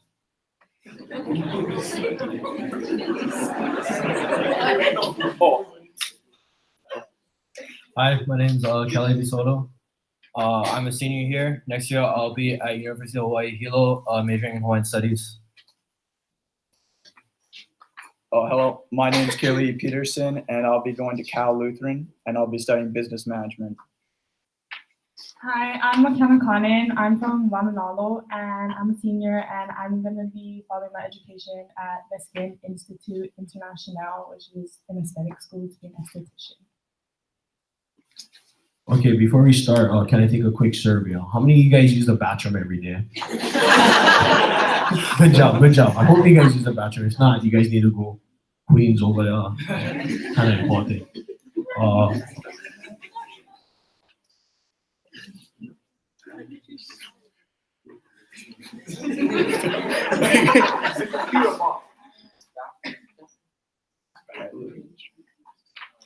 Not working. You know what? Just skip it though. So what you guys are here for is some background, and we're all Lahui in here. So Mālama Honua means like sustainability to the land. The question you guys are probably really wondering is like, bro, what am I doing here? Why I gotta listen to my kids talk about this? Well, you know, it's actually really important, you know. For us as kids, we gotta sustain for the younger people of our generation. So what this project is that it shows us as haumana, like how we can help out other people. So it shows us as haumana how we can help out the younger generation that is coming up to be a more sustainable place, and you know, lead them by example, because most of us is seniors in here, which is really good. Hope you guys graduate. So our thoughts on the project when Kumu asked us this was, we made a bug list, and the list pretty much helped us out with what we were doing. So we thought about rubbish, power, you know, student help, food, anything that could like fix Kamehameha and make it greater again. So Amy Brinker came into our classroom, and she explained to us like a website which shows us all the power and the waste and everything we do in Kamehameha. So we put up one of the water profiles, and as you can see, 45% is like dominant right now. And we use water throughout our whole system in KS. We use it for food, we use it for laundry, other things. But the biggest one we had was domestic, which is our dorms. We use a lot of water at the dorms, and then we use a lot of water, you know, using the bathroom. Hope you guys use the bathroom, like I said. One of the main things about RKS is that the sewage system is really high. As you can see, like 30 billion water, Jesus, that's a lot of water. Like everyone, like I understand, like okay, you gotta go, but are you really using the bathroom? Like, do you really need 30 billion gallons of water out there? Pretty sure not. And you know, as Kamehameha, we talked to Uncle Whitney about like where our water comes from because we don't really know, like, do we run it to the city or coming in through us? But they said we have our own water source located at the top over there and one at the top of the girls' dorms where they pump water through and then like it goes throughout the whole campus. And it takes a variety of water. So as you can see, as you look at the numbers, it goes, there's a bar, then it goes down, then it goes back up, then it goes higher, then it goes back down, and then up. So we just want to keep the water, keep progressing it down. So the next person coming up is Kelly Peterson. You explain like our solution to it. Hey, our solution to the problem, what we came up with to save water at our school was a dual flush handle. And these are some that you may have seen around at private places. They're not really common here in Hawaii, but they're starting to catch on. They're more common in Australia and Europe. And they're really just helpful to save water. And they were first built in 1960 by a Japanese sanitary company. And ever since then, they've been gaining traction and been used more and more. And our product, what it does is it provides two options to flush your waste, 1.6 gallons for solid waste and 1.1 gallon for liquid waste. And this handle not only reduces wastewater, but it also reduces our fresh water that's going into the systems. So it's saving on both ends. And the exact handle we found for our product, our toilet system here at Kamehameha, is the WES 111 uppercut exposed manual flush meter. What that basically is, this unit right here, it costs about $160 per unit, and it gets installed in the bathrooms. You have to use these specific ones, not like the other ones I originally showed you, because we don't have tanks on our bathrooms. And it's a Salone product, which is already used on all our toilets. They already use these flush handles. And with our, we had a meeting with one of the maintenance guys here who runs the wastewater. And he did say that this unit will fit and it will work with our stuff. And they are looking into getting it right now and to apply to our systems over the summer in the girls' bathrooms mainly, because in the guys' bathrooms, it won't be as useful. And some ways that we can help this to be more effective is we designed a sign to go inside the bathrooms to be put on the doors. And it just tells you how it's used. And this is the exact unit here. It already tells you on it how to use it, but just in case, it'll be on the door, like in the midship bathrooms you already see. And that's about it.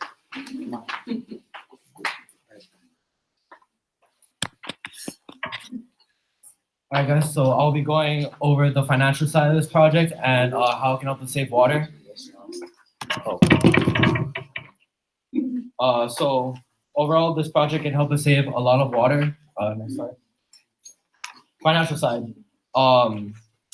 So in terms of the water we use, the new dual flush handles would be able to flush everything with just half the water being used. So in total, with the current flush handles, it would be about $6.58 just for a single flush versus the $3.29, which is roughly half of that price. Go back. Oh my God.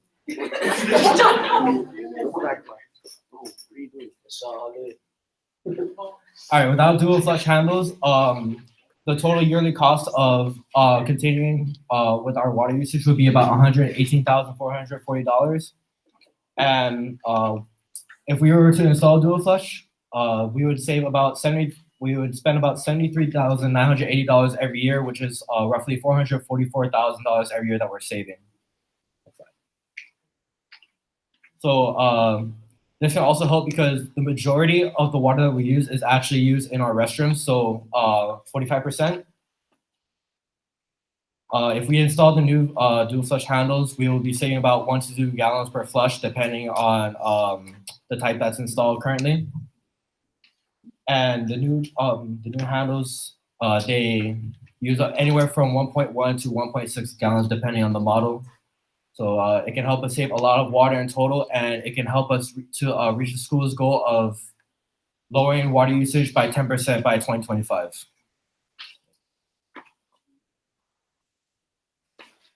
Okay, so I'm going to be talking about our process overall and the problems and solutions and for the future of the new buildings. So firstly, our overall process. From the start, we wanted to go with the water based off of Amy Brinter's presentation, mainly because it's shown the biggest impact on the sustainability at Kamehameha. And after that, it was a rocky road because we couldn't agree on a topic at first. And then our time management with all of our schoolwork was kind of off. And then our blog posts were behind. And our interviewing and constructing, we decided we did it really late. So it wasn't able to be in effect before the school year would end. And because of our lack of needed supply on island, the flush handles that we need, they don't have here. So we needed to ship it in from the mainland. And then overall, it was successful because through the problems, we found a solution. And in the midst of it, we're putting it into effect right now. So firstly, our project problems. We have the girls and boys toilets, the supply of the needed product on island, gathering accurate data, the old piping, which requires certain gallons per flush in order to go all the way down, and the water required to be turned off if changing the handles. So firstly, we made a solution after talking with Uncle Whitney about what happened. And the problem of gathering accurate data, we made a solution by going during specified periods, such as like lunch periods, free periods, during class, and passing periods. And we would go in there for a certain amount of time and count flushes. And that was the best we could do for that. For our old piping, it requires certain gallons per flush to flush all the way out. So we're only going to be changing a few toilets to test if the water force is able to thoroughly push it all through and if it will be successful in general. And for the girls versus boys toilets, the men's restrooms already have saving water urinals. So there's no sense in changing that out because the amount of water they'll be using for their waste is the same as the other bathroom. So instead, we're only going to change the girls' toilets, which have 3, because of the fact that we have to use it for both things. And then the supply of the needed product on island, we had a solution of that by Kamehameha. We have outside workers who are able to arrange special shipments from the continental US. And then for the water required to be turning off if changing handles, we're going to be doing it in summer when there's no borders and there's no summer school yet. So it's going to be coming in right after summer. And then our big solution for the future is all new buildings and structures are automatically already requiring the saving water handles and toilets. So therefore, our campus will be saving water from the start. So if we were to change anything, it would be towards the older buildings which have older pipes because they're all still original piping. And then our closing statement, our overall belief is that it will change with saving a lot of money and also a lot of the water from our school's own pumping system. And it can also pertain outside of school, not just for in school. So you could save water at home if you were to get this and allowing you to save both money and water in general. Thank you. You guys have any questions? Yes, Mr. Blake. What is that? Were you guys plotting? Were they looking at the youth with the change? these two right here, the Konya girls and boys, because we have the least amount of stalls down here compared to upstairs with the girls. Any other questions? No. Okay, thank you.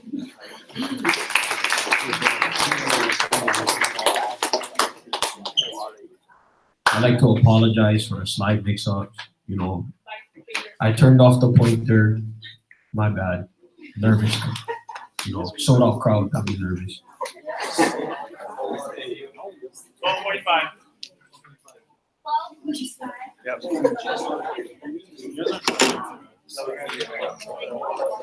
We're gonna come back. One more. I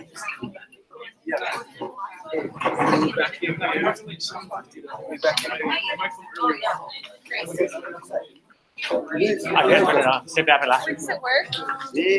Okay, sorry. Wait, yeah, if you want it. Hand towel. Hand towels? Got it.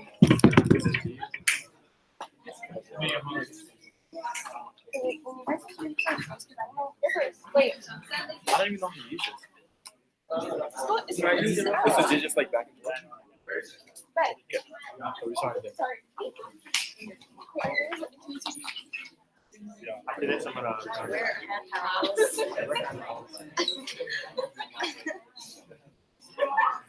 Holy shit. Wait, I want to like. Wait, do you want me to? No, I don't think I can. There's nobody down there. Okay. We're moving into our sixth group and last group of the first round of presentations. So I'll call out the obvious. Actually, I'll wait till after this one. The last group also going on this whole bathroom theme because I guess we're telling a story. So first you gotta flush it, and of course after you flush, then of course you have to keep your hands clean. So this group was looking at another interesting way of dealing with waste and some of the waste that was happening on our campuses. So this is period 4, group 4. This is period 4, group 4 on what they're going to be telling to you, and this is going to be group hand towels. So that's what they said. This is group hand towels. So please put your hands together and apart for group hand towels.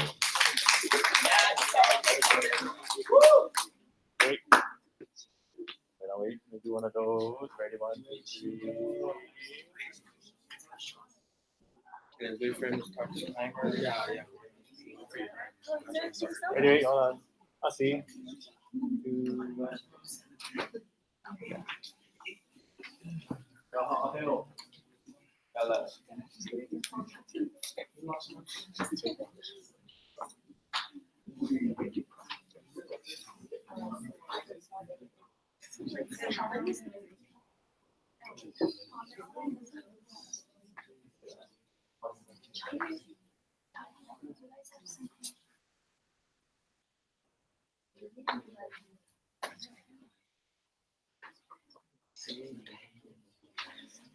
Aloha, my name is Christian DeJesus. I'm a senior at Kamehameha Schools.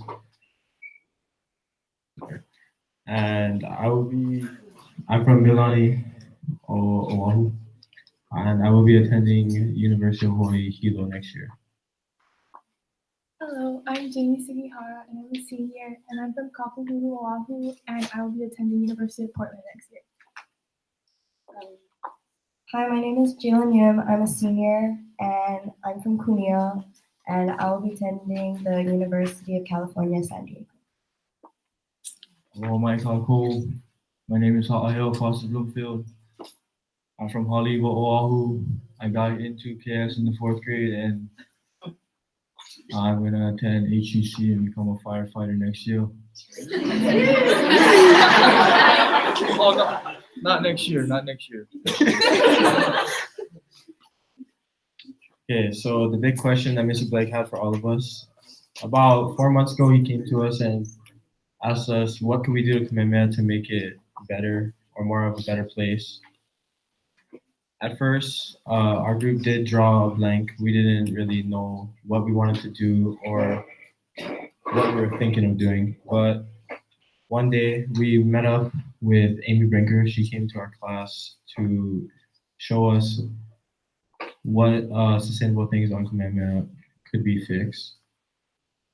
We ended up talking with her for about the entire class, which is like an hour, so that we could find out what we were thinking of. And we really just wanted to work on waste at Kamehameha. We wanted to fix things. So she brought up, or she asked us about what our daily lives at Kamehameha is like what we do, all things like that. And then she asked us with the big question, what do the bathrooms look like?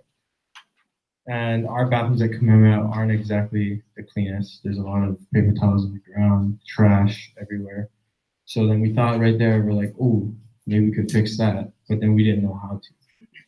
Then she finally introduced to us that we should be, or what was it? Country clubs give their members hand towels instead of paper towels to wipe their hands. And from that, our idea came about, which is hand towels. So our goal is to change our students' way of life on campus, clean up our bathrooms, and use washcloths instead of paper towels. And our purpose, so we want to reduce 30% or 32% of non-recyclable waste on our campus. And as you can see right there, the orange part of the graph, that is all the non-recyclable waste that we're wasting at Kamehameha schools. And we just want to change Kamehameha's ways and help limit the waste on our campus. And next to Hill. Yeah, I'm going to be talking to you guys today about the design of our project. The first thing we had to do to ensure the success of our project was talk to Kumu around our school. So we walked around and talked to some Kumu and asked them for some feedback about what our project, or like some kinks we could have in our project, and they gave us like a lot of ideas that we could do to fix it. Then we had to determine which bathrooms we were going to use at our school. So again, we walked around, looked at all the bathrooms, and then overall we came to the decision to use the 2 faculty bathrooms right next to our class Mālama. We came to this decision because these 2 bathrooms are really close to our class and easily accessible from when we're working in class, like on work days. And also they had an area where we could place the hand towel containers. Oh yeah. We then determined which supplies we would need for the hand towels. We used exactly 30 hand towels, 2 containers where we put the dirty ones, and 2 signs above the hand towel containers. And on the signs there was a QR code, and you could send them directly to our Weebly website where they could learn more about our project. And also it had like a little bit of background information on our project so they could learn more also. We also had to figure out who would wash the towels every day because it was kind of a hassle, and who would pick them up every day after school, wash them, and then bring them back to school. We all kind of did that separately. We also had to do data collecting. We just took pictures almost every day of how many people were using the hand towels and like versus how much paper towels were used. Some problems that our project is, or as you guys already know, like the problems it can solve is turning that into that. And also reducing the cost of the money spent on hand towels, not hand towels, paper towels every year. Some issues we had when thinking of this project were, number one, people stealing the hand towels, because we all know that there's some irresponsible kids at our school that would probably steal them just for fun, just like whip each other. And teachers. And also we have to try and change the everyday manner of students and teachers at our school from using the paper towels and switching it over to using the hand towels. And also another problem was the amount of hand towels we would need for our school, because over 400 kids in each grade. And like every student would need at least 3, because like every kid goes to the bathroom at least 3 times a day. So yeah, that's a lot. And also where to wash the bulk of our hand towels. We're gonna try and do it at the PE locker room so they can wash it with their PE towels and stuff, but we didn't do that yet. And next is Jamie.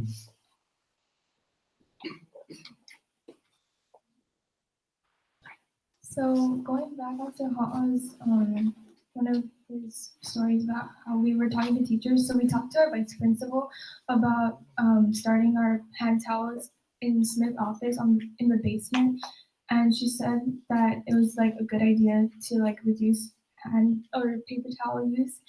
And so we went along with the project because she said it was okay. And so the first day, which was April 17th, me and Jalen, we went down to the Pali Wing bathrooms for faculty, and we asked Mrs. Lukadavu if we could, for her thoughts on our idea of hand towels instead of paper towels. And she said that was a good idea, and she was wondering how the project would go. And so we were explaining to her like what Ha'a said about our detailed design. And so basically, due to lack of resources, we started off with 10 hand towels for the women's faculty bathroom and 6 towels for the men's, because there's not a lot of male teachers that use that bathroom as we observed. And so in the past, like the first 3 days, like there wasn't a lot because we had to introduce the project out. So we made these posters that were on top of the paper towel dispenser, and they basically had like the QR code, and that would lead to our website and the circle chart that we had in our beginning slide. And basically it just informed them about how we were trying to transition into hand towels, and then we were trying to reduce the 32% paper waste at our school. And so as you can see, in the days that were later on progressed, that we used 20 for the women and 10 for the men, because as the days went on, the women tended to use more because our project, we explained our project further. And however, sadly for the men, we didn't get to be successful in our project. And so basically this is the graph for the women's, and like there are really good peaks. That means that a lot of women women teachers used our hand towels. And the reason why there's like blanks is because it's the weekend, so I couldn't really figure out how to take those away. But that's what our graph looks like.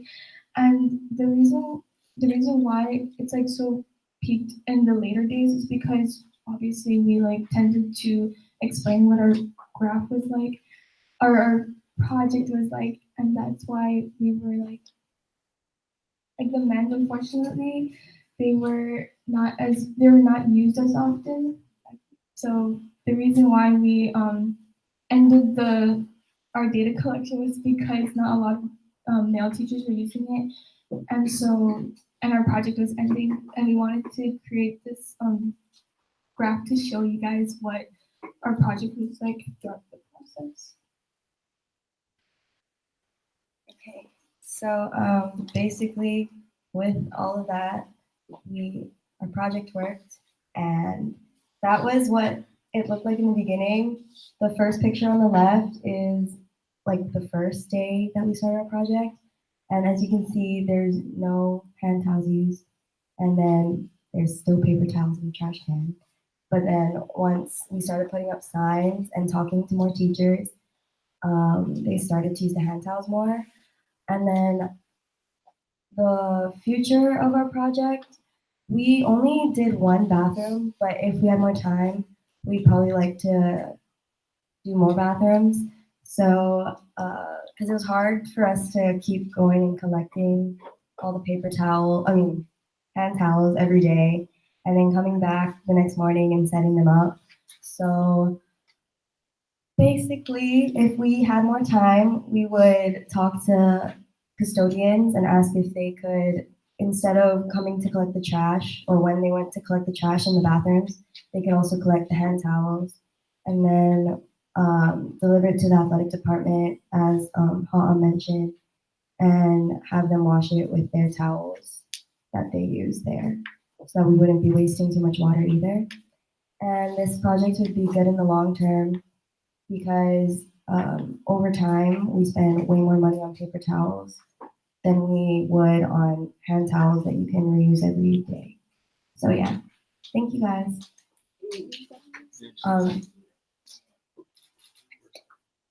Is there any questions? Oh. Is there any questions? Yeah. I know that some of the feedback that you guys got from your some of the teachers was the idea of having them be reused over and over again. Like, for example, like in your restroom or in your bathroom that are hand towels over there and nobody really uses it. But or some of the teachers mentioned that, hey, I just like to use the towel again because that's what it's doing. So, I mean, have you thought about that, or is that something that you guys would consider, or? I mean, I don't want to use everybody else's towels, but you know what I mean? Like to hang up or something like that.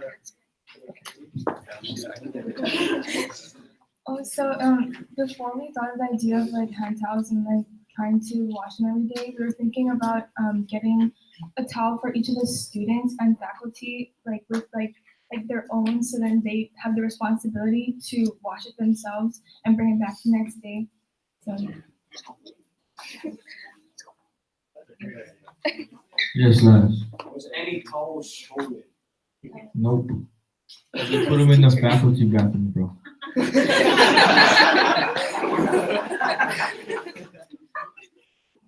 But they did get dirty from Mr. Blake. That was you, huh? You put all the dirt on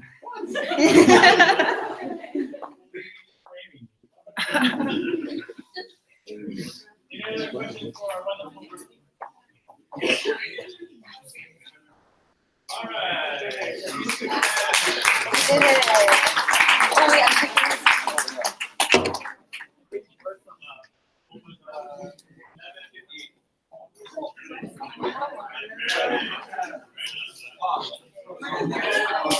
Okay, so that's our first set of people.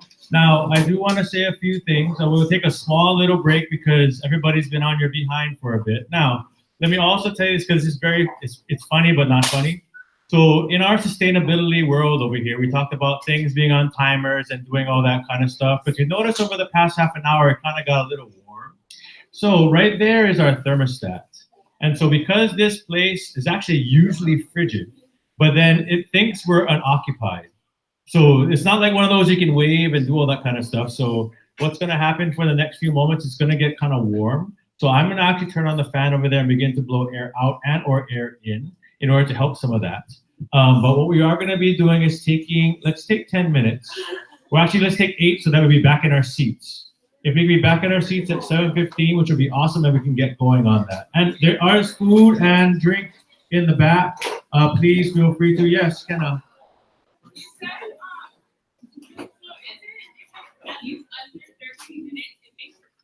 Yeah, 12 minutes will make the time, yes. So 12 and the change is okay. So once you make 13, then you'll move. Thank you. We'll be back in your seats in about 8 minutes, please. 8 minutes.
You guys waiting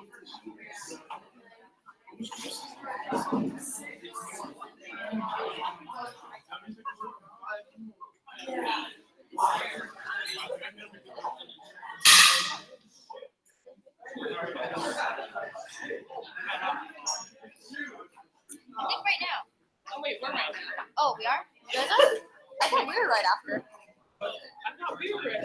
Oh, it's just the buttons over here then. And then what about the laser meter? Okay. Where'd it go? Where'd it go? Oh, you hold it down. Okay. Yes. And then you. Oh, you guys are after us. We are? Aww.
That's next. How do I? Oh, this is for later. Oh. It's really late.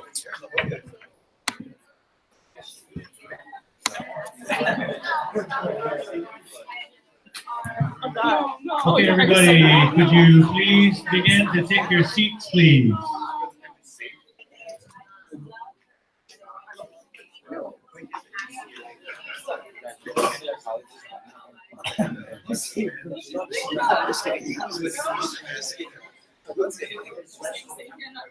Thank you so much. As you begin to get settled again, I do apologize for the logistics, something that I'm sure we can take up on the next one. So if everybody can please finish your conversations and begin to take your seats. We'll start in about a minute. Mahalo.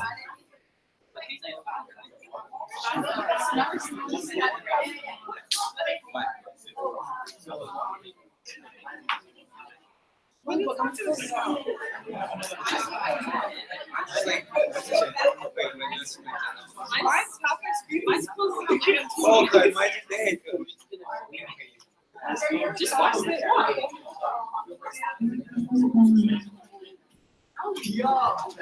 Check one, check two.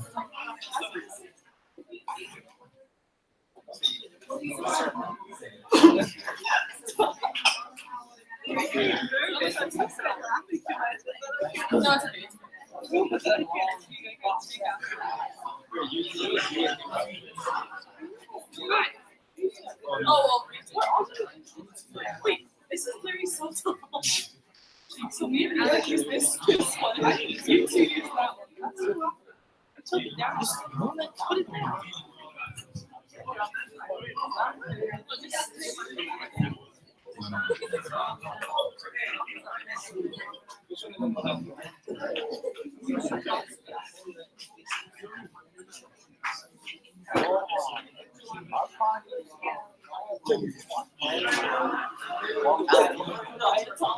Okay, as we begin our second round,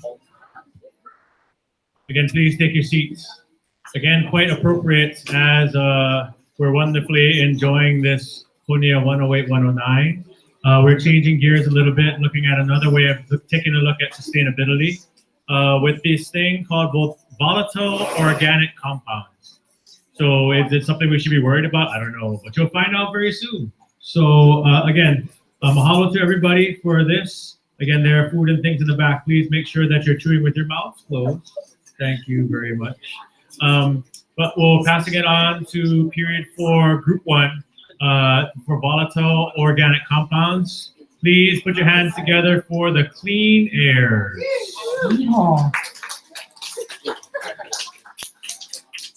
Aloha. So, hold on, wait, I'm not ready yet. Oh.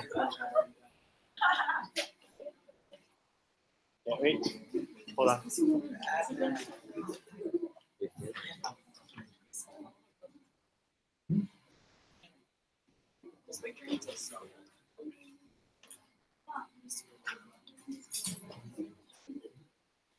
So all of you guys here is probably thinking, what the heck is volatile organic compounds? Not gonna lie, what the heck? So we use the clean airs. Hi, I'm Kalana Kano. I'm from Milani, and I got in at kindergarten, and I'll be attending Dartmouth College. I'm Alex Sorrell. I'm from Mililani, and I got in 9th grade, and I'll be attending PLU, Pacific Lutheran in Seattle, for Lutz. I'm Lexis Akale. I'm from Kapolei. I got in 7th grade, and I'm going to the University of Pittsburgh. I am Kamehameha Symposium. I've been attending Kamehameha School since 7th grade. I'm from Annual Hoʻoulu, and I'll be attending HCC. So the assignment, how can we make Kamehameha a better place through sustainability? So my group, not gonna lie, we was rock bottom. We didn't even know what the heck we was gonna do. Like, we was like nowhere to start with, nothing. Never even do an assignment for for problems around school. Like, we never did that.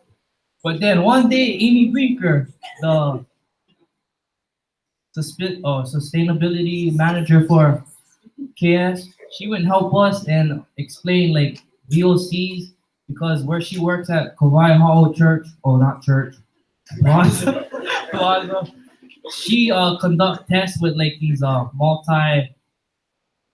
multi-array monitors like that search for VOCs, and she gave this idea that we could do that on campus. So yeah, identify whether there's VOCs on campus. Okay, like we didn't know there's VOCs or anything on campus. And like, to be honest, we didn't know what we was doing with the VOC. I'm just gonna start with that. We didn't know what the heck we was doing with the VOC. Like, we was kind of lost. But then let me give this to Lexus for explain like what VOCs are. But I get choke white eyeballs in the crowd. Like, what?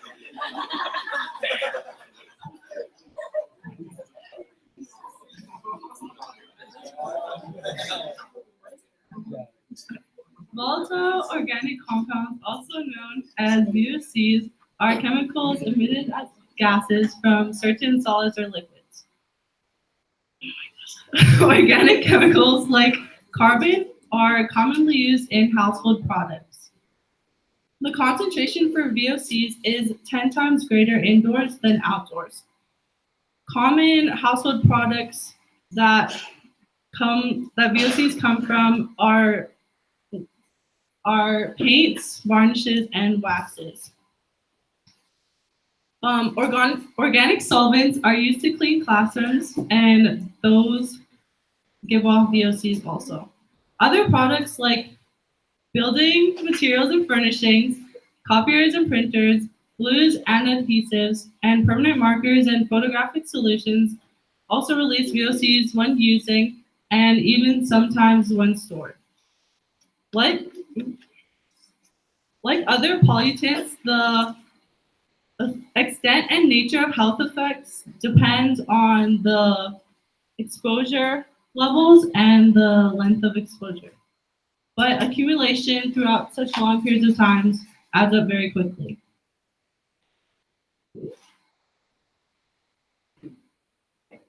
Organic compounds are released into air, then they can cause eye, nose, and throat irritation, headaches, loss of coordination, nausea, damage to liver, kidney, and the central nervous system, or even cancer.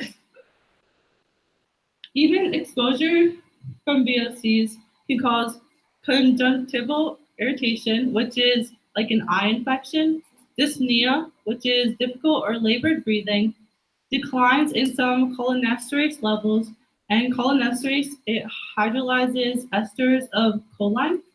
So emesis, which is vomiting, epistaxis, which is hemorrhaging in your nose, fatigue, or dizziness. And now I'll be giving it to Kamale to talk about our air quality monitor. Hi guys, I'll be talking about our goal and kind of our plan of action over the past 17 weeks of our project. So our mission as a team was to determine and assure that there was safety among all of the students and teachers here at the Kapolong campus. And we did this by assuring air quality. So we tested for volatile or organic compounds around all the workspaces and in the classrooms. This is our plan. Once we selected on the topic of volatile organic compounds, we had to first get approved to rent a multi-ray for a week. And this was honestly like the longest process of our project.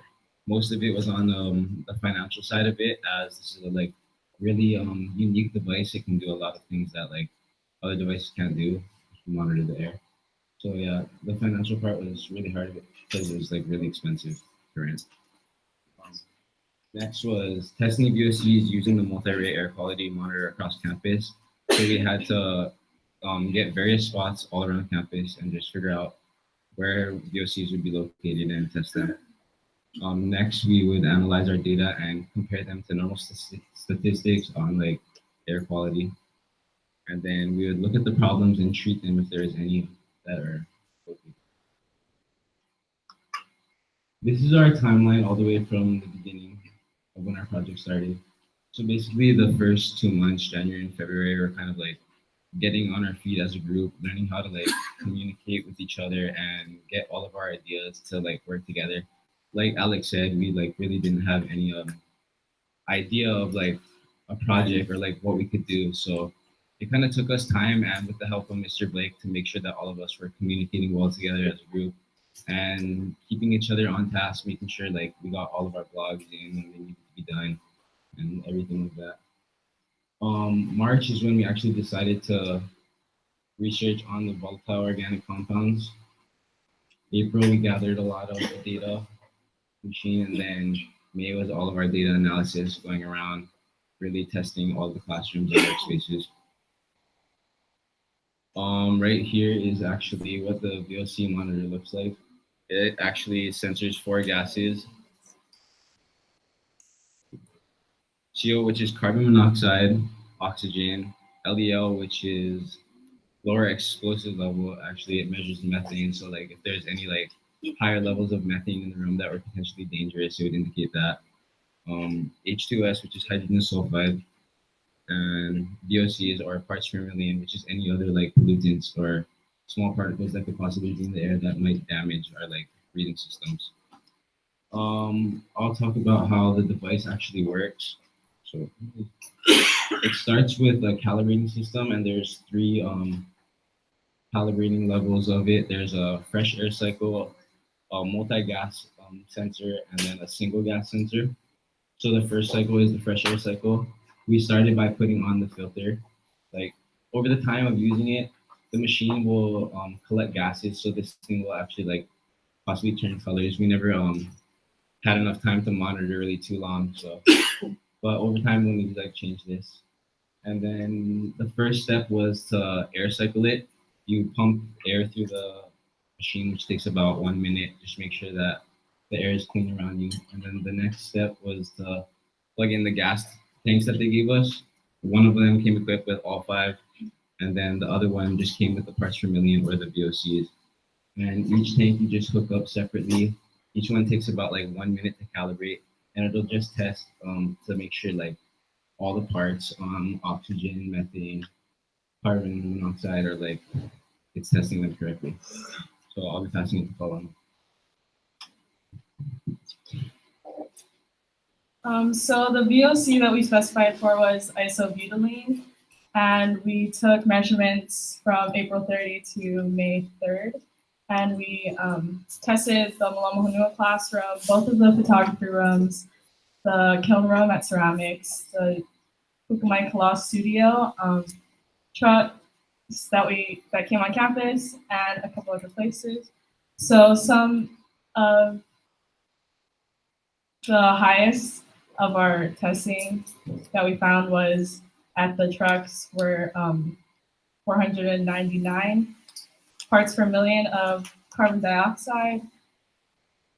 For our first test, we found that the highest place to have VOCs was in the gluing stations at SPC, which was at 42.7 parts per million. We also found that the Mālama Honua classroom had 0.3 parts per million, the dark room had 0.8, and Pukamai Kala was at 0.4.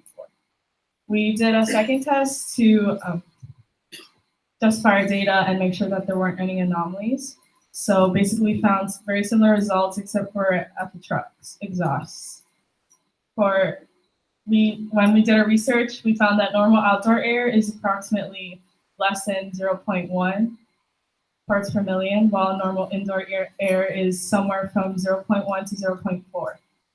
But potential indoor air quality contamination could be at over 0.5 parts per million. So we found that possible indoor air quality contaminants could be at the dark room and the SPC. Our connections to sustainability, the social aspect, it affects the wellness of our students and staff here on campus.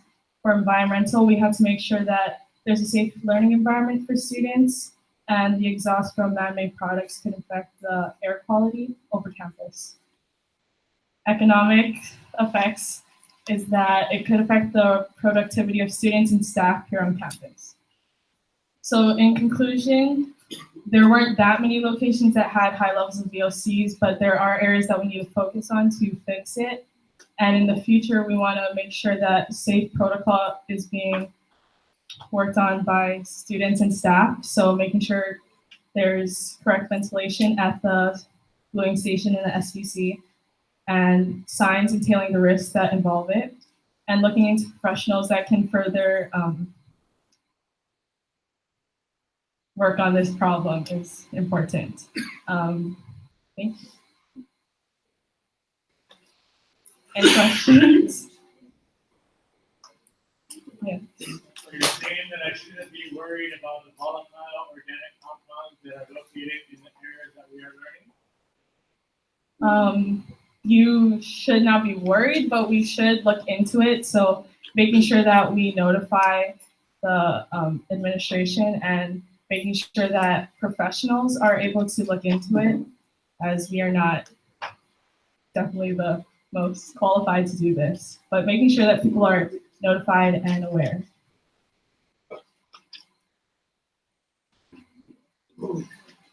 Thank you. Thank you.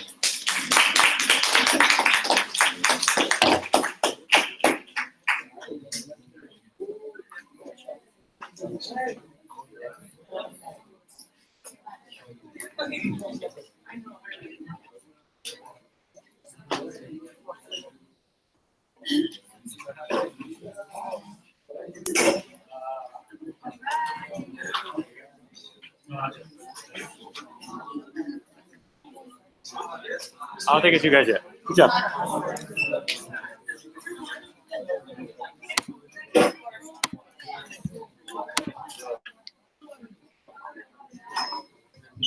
$11:30.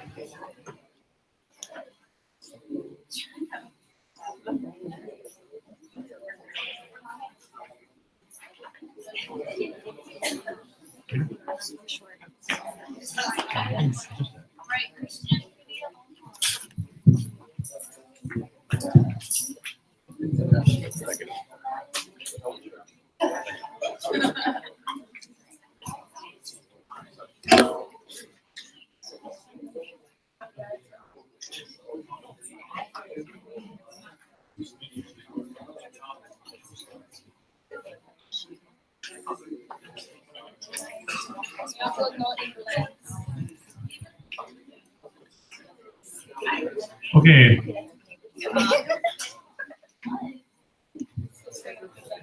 Okay. Moving on to our next group. This next group has a quite interesting way of looking at sustainability.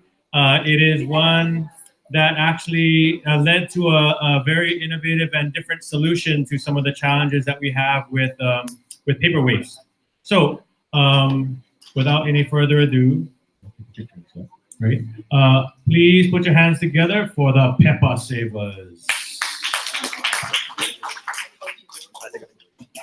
My phone's over there.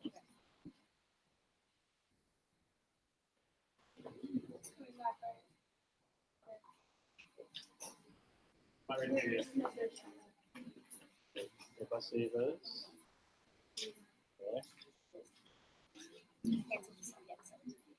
Hello.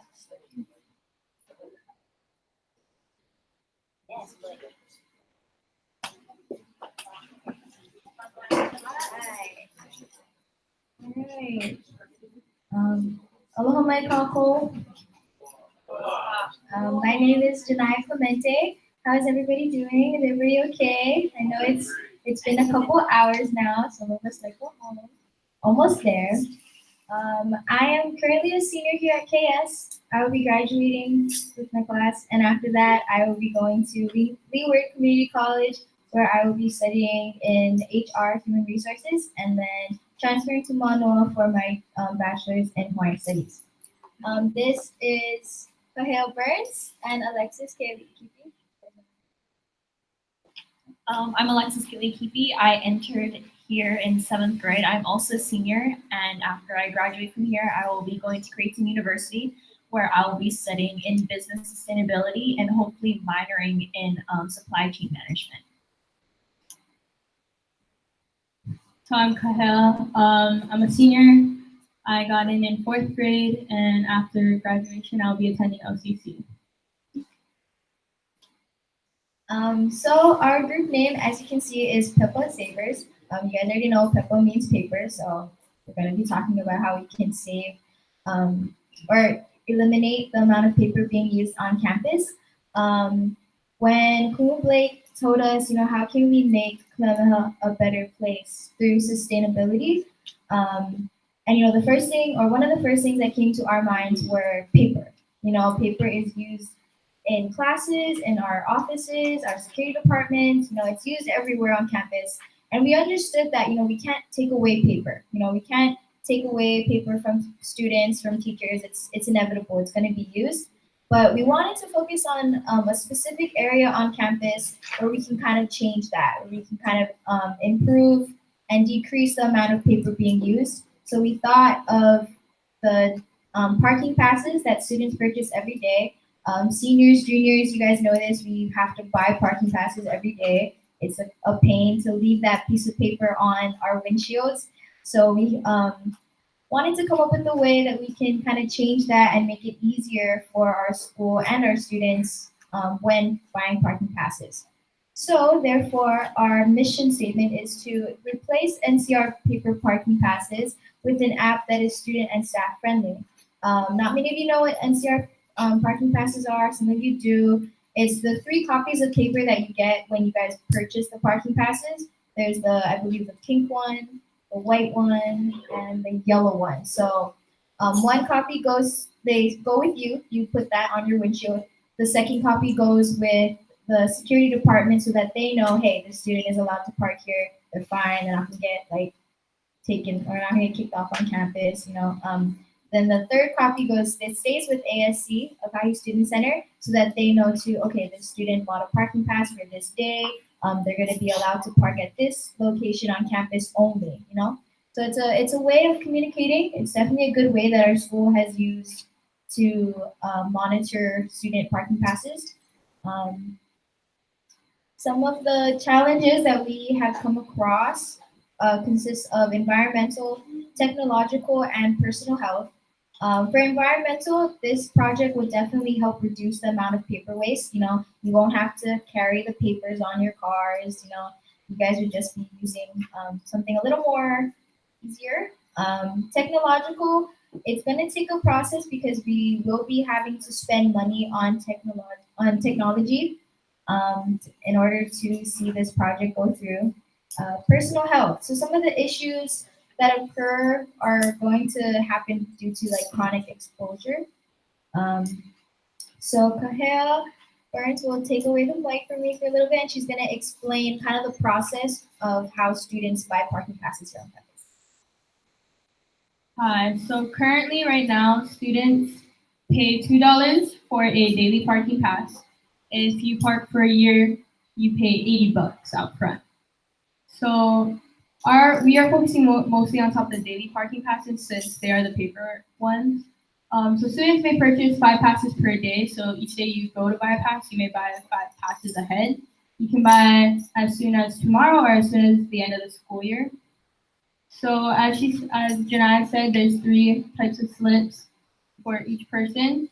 And the problem with the daily parking passes being paper is that with all of the parking lots that we have for students, they fill up quickly. So the issue is that 1 parking pass can be used from 1 day to 5 days, depending on where they're parking and the days that they're parking.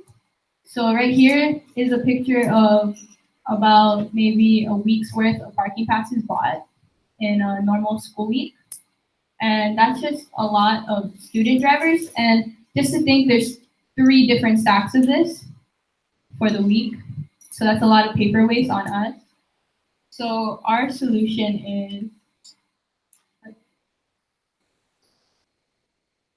we would keep the pricing the same, but we would transfer over to a app. There's many apps already made for parking issues that a lot of companies use for their employees. Basically, you can keep buying 5 passes per day. Students will continue to go down to the College Student Center to register their cars. And after you register, you'll be able to use the app. You'll also receive a decal, and that decal will be a barcode, and the student will be able to use their KS account on that. So you'll put that on top of your windshield for the school year, and that will be your parking pass essentially. So the app will show how many stalls are open in each lot. And after you buy it, it will show up on your account. It will show up on the Kahi Student Center's files. And then it will also show up for security so that they are aware that you're allowed to park there. As like I said, our design is a barcode decal, kind of like the KS decals that they give out now, but it'd be a barcode placed on top of students' windshield for the school year. We have 2 different colors for the daily and yearly drivers that security will know the difference between the 2 cars. And we will allow for multiple decals if you want to register more than 1 car, since we know that's common for us high school students.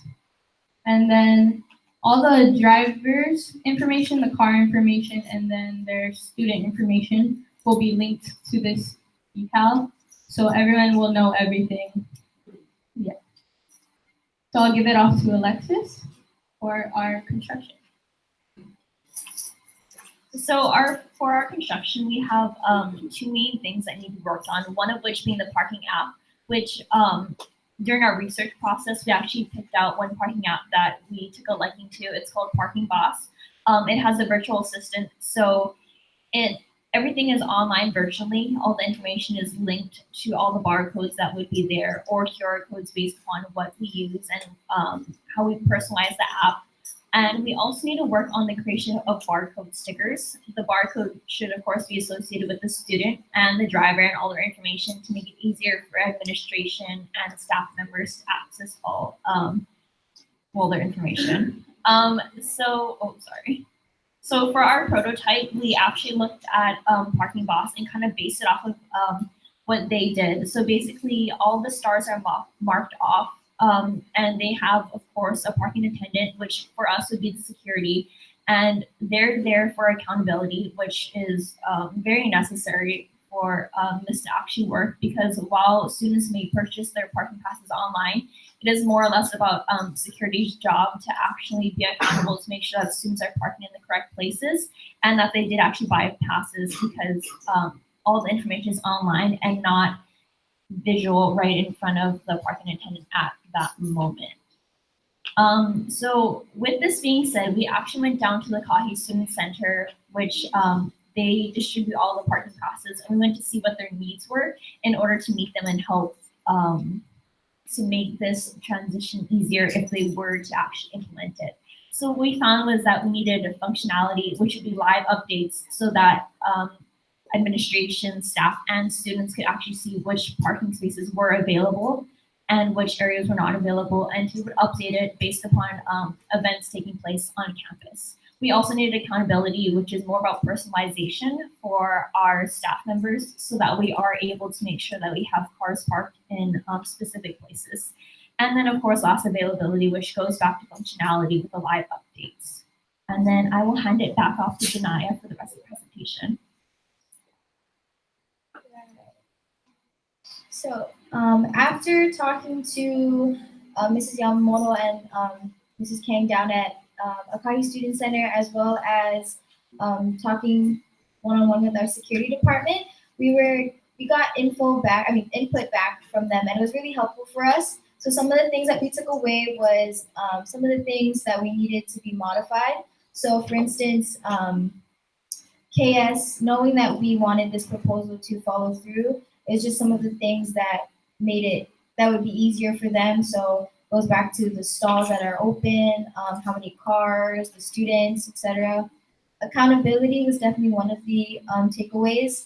We definitely have to monitor all the cars and make sure that the students are purchasing the parking passes daily and on the right days, and definitely parking on the right locations. Live updates as well, because it's going to be an online system. We definitely have to make sure that that's kept up to date. We understand that it is technology, and technology nowadays can't always be trusted. So we kind of have to make sure that we have like a cushion to fall back on in case of the event that it goes wrong or something shuts down. Simplicity. So we got back data we got input from our students as well. They were able to tell us, and they're very positive about their opinions. They were like all for it. They knew that it was easy. They knew like, hey, I don't have to like bring out a paper every day just to put on my windshield. Like the sticker will be on my car. I'm good. I'm set, you know? So it's definitely simple for that, for students. It'll be simple for our staff and faculty, so they don't have to, you know, go through the list on like a clipboard and have to go around campus and look through who's allowed to park here, who didn't pay for their parking passes, you know. The scanner will eventually access all student information and vehicle information as well. Lastly, I will be moving this presentation on to. So for our future plans is we really want to get this going somewhere, and because we think it's a really strong idea and would help KSL out. So right now we are in the works with Cheryl Yamamoto to get it going, and we're going to send out our proposal to her and hopefully get some feedback. Thank you guys for your time. We appreciate it.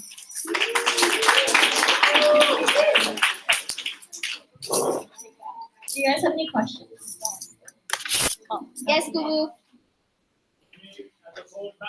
For you, so maybe for the group, since many of you all in the audience are drivers, what are your thoughts on something like this as being, I mean, it doesn't affect you now because all but 2 of you are out.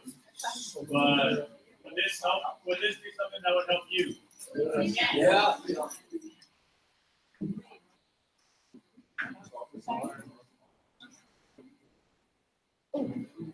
Yes.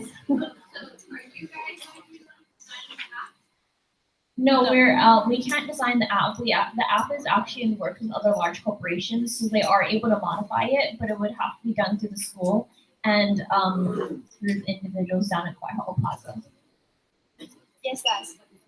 So you guys are talking about like getting it off and putting it on the roof without parents? Yeah, so it's a one-time use, or not one-time use, but it's the first time you actually buy a parking pass, that barcode stays with you throughout the school year. Oh, so no one can take it off the window and put it on. Yeah, so it's gonna be a way. Yeah, so it's definitely a way. I know students. Sometimes you don't buy the parking passes. Sometimes you try to finesse that system and just try to like get away with it. Yeah, Kaya. So this sticker with this barcoded sticker is definitely something that cannot be tampered with. So it's gonna be easier for security and ASC to monitor. So students, sorry, locked out on that, but yeah, it'll definitely be easier. Good questions. Is there any other questions? No? All right, thank you guys for your time. We appreciate it. 12:13.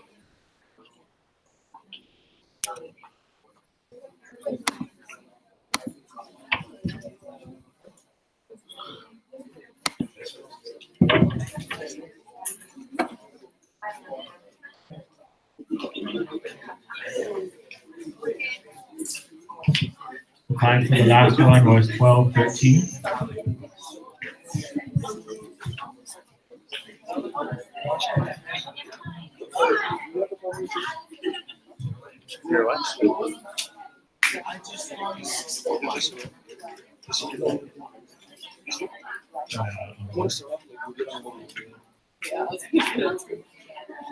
Am I out of order?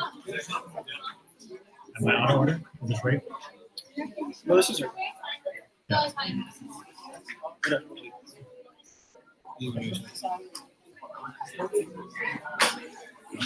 Okay, if you please take your seats, as this group is handing out a few handouts for their people out there to take a look at. So again, moving from there, one of the more innovative designs and ideas that actually we've had in our symposium, moving into another way of looking at sustainability.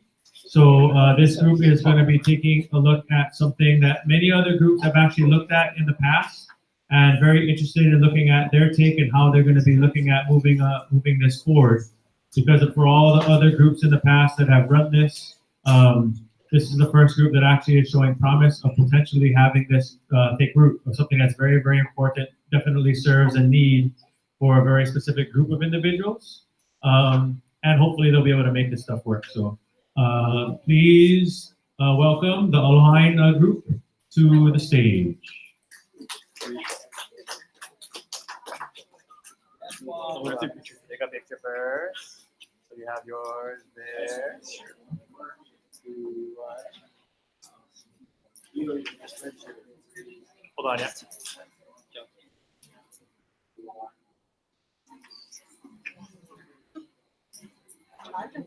Hold on, wait for it. You should wait.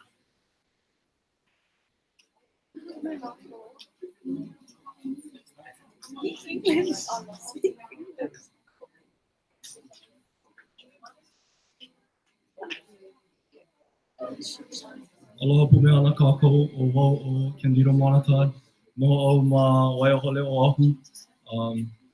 After high school, I'm gonna be heading to WCC for major in wine studies and also HEC for fire science.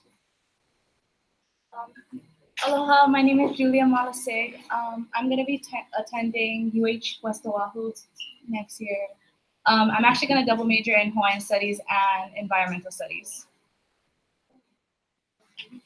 Hi, my name is Harley Kinney. I'm from Kamehameha Oahu, and in the fall I'll be attending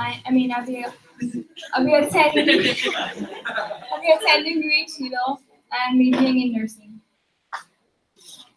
Aloha, my name is Kiana Clemente. I'm from Nanakuli. I will be attending Utah Valley University, and I'll be majoring in forensic science. Okay, so when Mr. Blake came to us with a question of how can we make Kamehameha better, not gonna lie, at first, like some other groups, we had no clue what we were gonna do. We didn't know because the main ideas that everybody else came up with were trash, food waste, parking, and then we came up. I wanted to connect something to something I do personally to make something better or something that affected me personally. So my idea was to come up with a gathering mala or a garden near the performing arts area. If you guys know where that is, it's down there by Zone 3 parking, which is, yeah, it's over there. We'll show a picture of it. And during this senior year for Hawaiian Ensemble, we cleared out the whole area.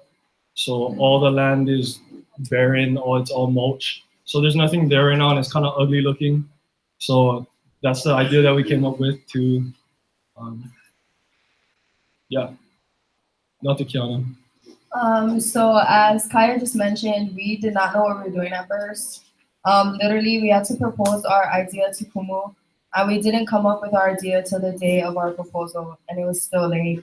But Kaya mentioned his idea to us, and I thought it was a good idea because I'm also a part of the chant and dance, Hawaiian Ensemble, community, everything. So I was like, oh, that sounds like a good idea. At least two of us know what we're talking about. So our problem was that there wasn't enough plant resources that we could use to make like lepo'os or even kupe'es and stuff like that needed. And if we did, like in Hawaiian Ensemble and China Dance, you're asked to make a lot of lepo'os and kupe'es in order, like for assignments, for performances and stuff. And in order to fulfill those, we often went out and bought materials from like Watanabe Floral, or even go out into communities hoping you'll find something. And even when Punahou Carnival starts, like they bring back all their extra stuff, and then we kind of use that to make our lepo'os and stuff. So that was our problem. And so our proposal was to make a small gathering garden down in Performing Arts. And in this gathering garden, we would plant plants that would be useful for making lei. So I'll be passing it on to Kaya to talk about what happens. So our main plan was to contact higher ups because we needed to know the process and what we needed to do in order to get the verification and the okay for us to start doing the project. And the two main people that we talked to was Kaiwai Ne'e, as the other group mentioned. He's the head of operations. He is a very busy man, and to get time with him is kind of hard, and Blake helped us out a lot. Thank you very much. And another person is Alika Young. He's a performing arts head. He's pretty much in charge of that whole area in that building. So he's another important one that we talked to about this gathering garden. So this isn't like the first time, I guess, somebody tried to make a gathering garden at Performing Arts, but surprisingly, it hasn't happened yet. So we're trying to be the first group to successfully create a gathering garden at Performing Arts area. So throughout this whole process, we've encountered a lot of problems. One of them being we weren't always in class at the same time together, which was actually really hard because all of us were busy and I was away on a trip for like 3 to 5 classes. So it was hard for us all to sit down and get time to really dig deep and see what we needed to do. So when Kumu helped us with getting Kaiwai Ne'e, we talked to him about our plan, and then he told us they already had a plan in store for performing arts area, and they plan to renovate the whole area. We do pipe fittings, irrigation, new soil, new grass, and like all of that stuff. Clear out everything, redo everything. And at first, our project was like, oh, we're just gonna make something small, something that Fine Ensemble can use or the performing arts department can use. So it's just something super small. But after talking with Kaiwai Ne'e, we realized that this project had turned into a whole monster that we had no clue it would ever turn into. Another hard thing was, this is not the only class we're in. We have 7 other classes we got to deal with. So that's another big problem because homework, essays, studying, it's just so much for a senior that wants to get out of high school already. Yeah, so that's pretty much most of the problems that we had. Yeah. So our plan to overcome that problem was to meet with Kaiwai, obviously. He helped us out a lot because we knew that the size of the project couldn't be done in the time frame that we were given. So like we've been working on this for 4 months, and I'd say like we just met with him about a month ago. And it's kind of hard because like our time frame was kind of long, but then all the processes of us making the detailed design and stuff, it all added up to that we're at our very end and we couldn't really do anything about it. So we talked to him about how we could still deploy our project because we wanted to at least give something instead of do nothing for this project. So we talked to him and he said a good idea was to give him a list of plants. The types of plants that we wanted to use, Julie's gonna talk about that later. But he had everything pretty much labeled out. I will go back to the other slide. So all of this area, okay, I'm just gonna go off mic. So all of this area right there is performing arts. And this is the only thing that has like plants. This is the only thing, everything else is all barren. And there's 3 benches right there and like a couple palm trees, and that's about it. So Kaiwai Ne'e's plan was to have like stepping stones so that could be easily accessible to the field for like explorations or whatever. And then we have to go and research certain plants because there's a stairway right there going up into chorus room, the core room, and we need to like research plants that would grow good in like shady areas but do really well. So one plant that we noticed was Napalapalai. It's really good. It's easy to grow, and we can just kind of like let it go and pick and maintain easily. All over here, he said he wanted to plant like 15-foot kukui trees, which is kind of crazy because we never thought we were ever going to do that. And then right here, there's a stairs going down into the band room, and he was talking to us about like porch ginger and all kinds of different things. Just simple stuff that are simple plants to replant and propagate. That like to take care of it is easy, to plant it is easy, to repopulate it is easy. But this whole project, we're planning on just doing a small area right here. And then he told us that the water fittings and the irrigation wasn't good enough. So, and they've been planning to do it a whole long time ago. So probably this summer, they're gonna take out everything, redo everything, and then maybe when we come back our 5-year reunion, we'll see what the progress has been. And now to Julia. Okay. So I handed out to a few of you guys like a list of plants that I actually emailed to Kaiwai Ne'e today. Actually, it was the finalized list of plants. And similar to the period 4 group La'au Kama'aina, right? I wanted to like mostly get like native Hawaiian plants, but realistically, if not all those plants would be able to grow in that mala in that area because of the irrigation system Kaiwena was talking about with us. So I decided to choose plants that a lot of the ensemble and like Hawaiian chant and dance people use. And so I have Ohia Lehua listed, Liko Lehua listed, Loa'e, Hele hair, Kukui, which is super expensive, Bougainvillea, which like there's a wall kind of blocking the mala, and that's where like the Bougainvillea would grow if there's, yeah. And then so La'i and Lilinoy, which is basically the green and red tea leaf, Pikake, tuberose, carnations, and like even though carnations is a super holly plant, it's super easy to work with when you're making lepo'os, and like a lot of people use the carnation flower for like ho'olau, and it's super expensive to buy, so like why not just plant them?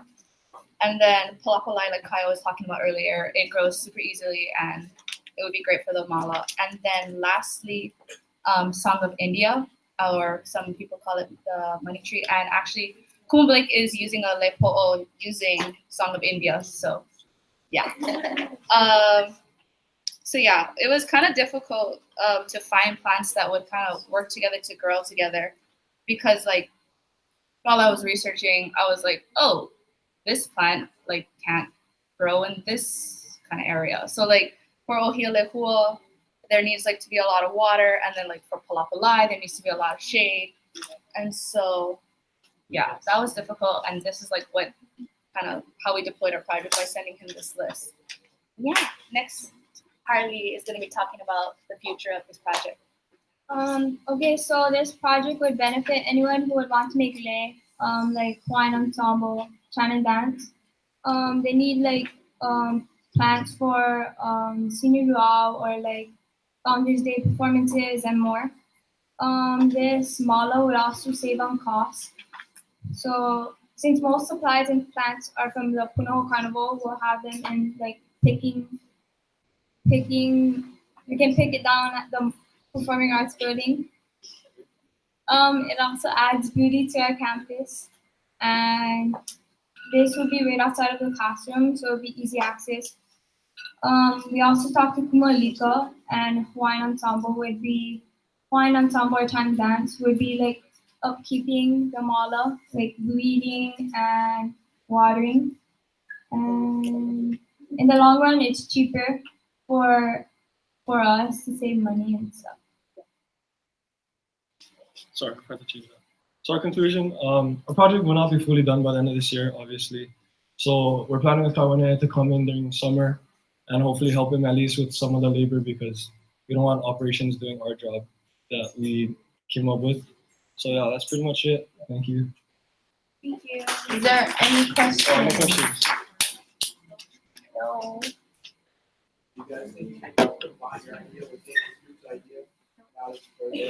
I mean, we could, but it's like two totally different things. If we combine ideas, like theirs is like for beauty, and I guess it's just like to make our campus look nice.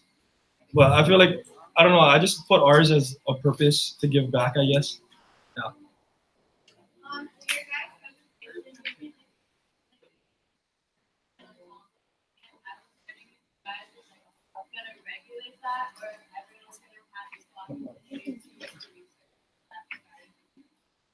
Okay, so if you guys didn't hear, her question was, can everybody use it, or is it just like Hawaiian ensemble performing arts kind of thing? And I think for that, I think whoever helps out and cleans it and takes care of it should be able to use it. But if you're not like helping clean it, I guess, like why just take and not give back, right? So that's my idea for that. So as long as you give back to it, then I don't see a point in why not. And then to continue off of Kaya, sorry, to answer this question. So like the big, like our dream was to get basically,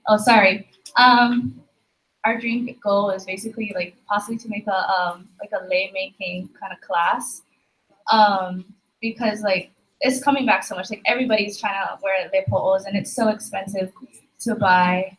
And yeah, it would be really cool to have a class in the future on how to perpetuate lei making. Kelly, KP, do you have Yeah. questions? Stop you guys from killing the garden after one reform. oh, what'd you say? What? All I heard was killing the garden. Sorry, he's trying to ask how you can regulate. Say ensemble, say like the 10 next classes we have we have Paula, if you're coming to like in the future. If all of us first you take flowers from that Paula, like and we take everything. Yeah. Well, okay. So her question was just regulation of consumption, I guess. Yeah. So I mean, it's like common sense. You take what you need, but not too much. You know what I mean? Like, be sustainable. If you take everything and there's nothing left, then it takes time for everything to come back, right? And then other people wouldn't have it. So just take what you need. I mean, yeah. I mean, it's not gonna grow like that. So yeah. Sorry.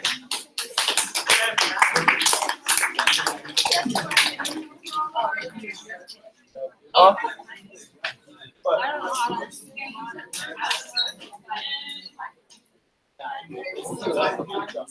12:39.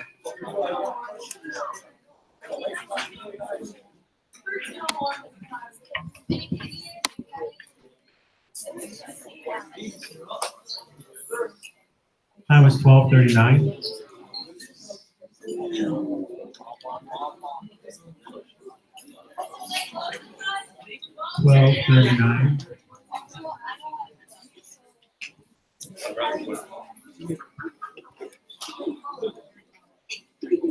Okay.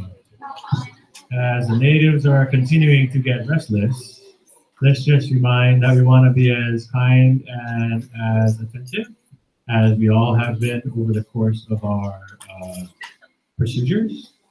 So we're down to our last three.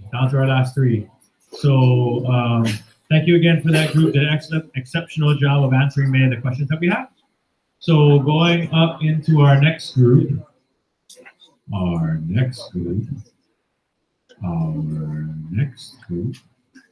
Thank you. Okay, so looking at that, which is pretty funny because there's a guy here, but then it's Mālama, or it's Hoʻoulu Kamehameha and the Mālama mamas and boy are going to be talking about some of the things that have been used right there next door in our bathrooms. So please put your hands together for the Mālama mamas.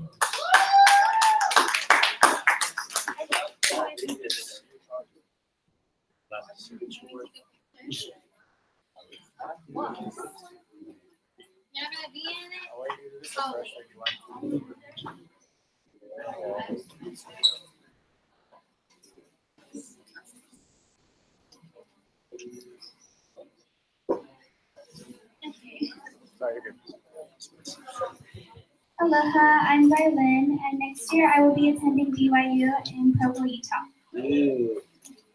Aloha, I'm Hali. I'm from Haleiwa, and I will be attending University of Hawaii at Manoa, and I'll be majoring in child psychology and minoring in art.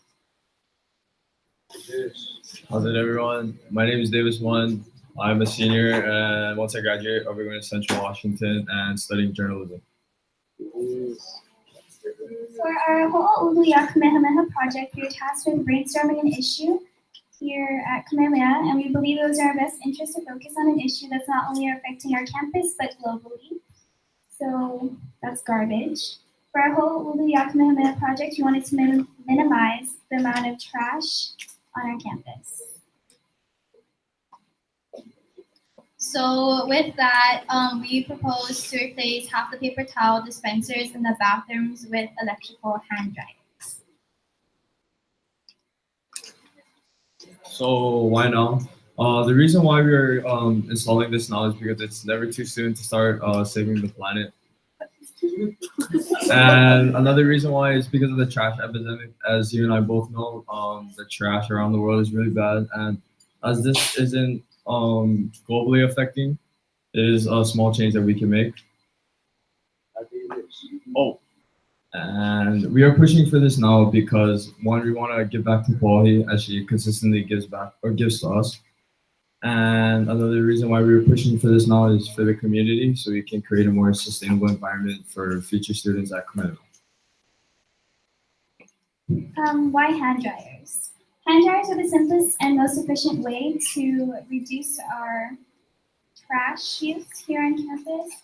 And installing hand dryers was not only more cost efficient, but it was more sanitary, so there's no physical trash that these hand dryers create. Without the constant worry of paper towel shipments, paying someone to constantly check up on them, and checking those towel supply in the bathroom, we can focus on more important things that we can do with our time and our resources. And the reason why we chose, so there's a lot of different options that we could have gone with. We could have gone with like the hand towels, or I know that they use those in Japan, but we went with the hand dryers because we know that everyone wouldn't want to carry around like wet cloths and all that kind of fun stuff. Yeah. So here is the list of pros and cons that have to do with hand dryers. So like from the hand dryers, there's less CO2 produced, there's no rubbish, and the electricity is used to produce, but does not compare for the amount used with paper towels. The paper towels obviously have more cons, and some of them is majority is not recycled, trees are destroyed and transported, high environmental costs for manufacturing, packaging, and the delivery process. So right here is the hand dryer that we chose to go with. It's called the Accelerator, and it's from this brand, and this one specifically is the eco-friendly brand. So the sound is like, it's obviously going to be loud because of the hand dryer, but it's not as loud as some hand dryers. There's a sensor control, so like in the back of the hand dryer, there's like this control where you can control the temperature, you can control like the power of the hand dryer, and the balance time, dry time. We got the standard voltage. There's a high voltage and a standard voltage. We got the standard one because this is new and we're testing it out, so we wanted to go more cost friendly. The filter is a metal screen filter. So some hand dryers have filters where you have to constantly change them, but this one's a metal screen filter. So basically you can take the filter out and then you can wash it and then you can put it back in and reuse it for like a so many amount of times instead of wasting money on like the other filters other hand dryers have. It also has the HEPA filterization nozzle. This is really good because this one helps to kill the bacteria on your hands. Yeah. It has a 5-year warranty. It's American made, and the cost of it is $400 to $570. But for this project specifically, after having our meeting with like Allison, Larry, and the operations people, we like researched a whole bunch of different companies because this one specifically was $400 to $570, but it was like shipping from like Florida, so it would have been expensive. So we found like this on Amazon, and it was 2 for $800. So we have 2 installed. There is one at the boys' bathroom down here, and then the girls' bathroom upstairs. And yeah. Just another thing about the hand dryer. So the HEPA filter actually keeps fecal bacteria from being flown around, and that's what most people are concerned about when purchasing a hand dryer. And then this is our calculations for our project. So first we met with Allison Leary, and she gave us all the money kind of things at Paki. So for paper towel waste for the boys, they use around $400 every 6 months, and then girls $800 every 6 months, and the trash bags are $25. And then when looking, so the cost of paper towels per 6 months is around $1,200. And then she also gave us the electricity, so we had to figure out how much electricity we use per day, and then per week, per month, and all that kind of stuff. So currently we use $99 per day, which equals to $12,000 per 6 months. And then so with the cost of using hand dryers, we did it as a worst case scenario, saying that for 8 hours a day, 150 students are going each period. And with all this math, we came out to $1,000 for 6 months for the cost of electricity. And then this is our process. So this is us meeting with Kumuviri and Ray Botello. And this is where we proposed our idea, and then we gave all of our math and what we wanted to do.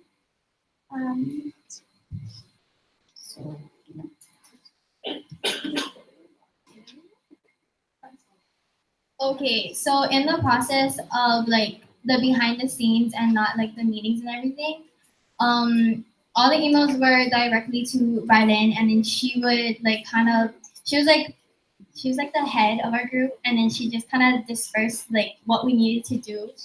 And we had so many emails with her, so many meetings. Our math was wrong at first, so we had to redo it, and it was a lot. So there was emails and there was like a lot of meetings to try and get this approved and get our math right so that we didn't look dumb. But yeah. Our group would like to send a sincere thank you to Allison Leary and Ray Botello for their constant help throughout the project, and how they have worked with us diligently in order to give back to the community or the school and Hawaii herself. So this is our final product, and we also printed out posters on top of the hand dryers to let you guys know like why we put hand dryers on and like what was the whole story behind it. So overall, we learned a lot doing this, especially because it took a lot of teamwork from all three of us, with blog posts to proposals to math to meetings to all of that. We learned how to work with multiple people, especially adults. We had to work with a lot of adults. We learned how to work with and deal with failure, because at first, like I said, the math, that was like a really big issue that we had. We had to learn how to do like electrical math, because we had to price the electricity usage and all of that. And last but not least, our meeting that we had before the hand dryers were gonna get installed, we talked to her and they weren't gonna install it until the summer. And then Kumu Blake came over and he like talked to us about how we're gonna have this this presentation on the 17th. So why don't we ask if we can like rush it and get it installed before the 17th so that we have a product to show you guys. So we're like, oh, okay, whatever, like sure. So we learned that if you don't ask, you don't get. So that's like the end of what we learned. Sorry, one more slide. And then this is just our mahalo. Thank you for listening. And we got a lot of feedback and a lot of people like it. And if you're gonna go use the bathroom, go use your hand dryers.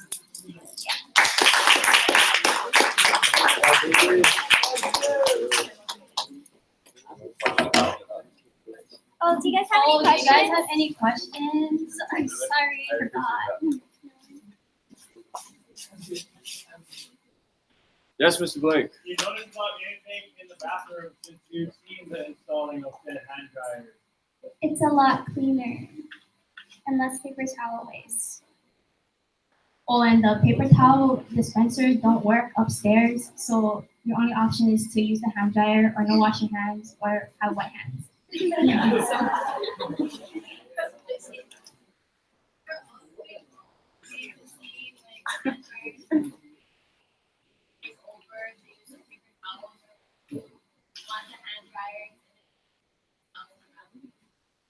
So this was just our pilot idea. So we installed it in these two bathrooms to see how we were going to do and how much like the cost would be.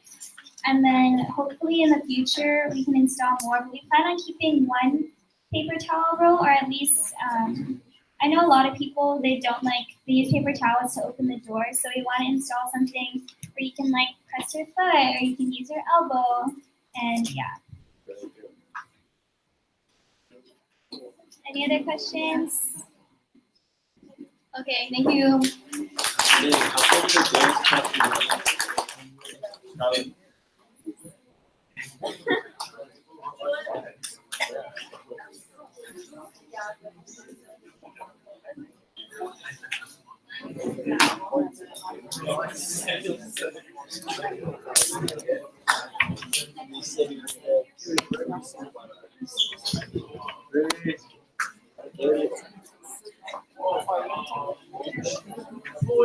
Time was 9:17.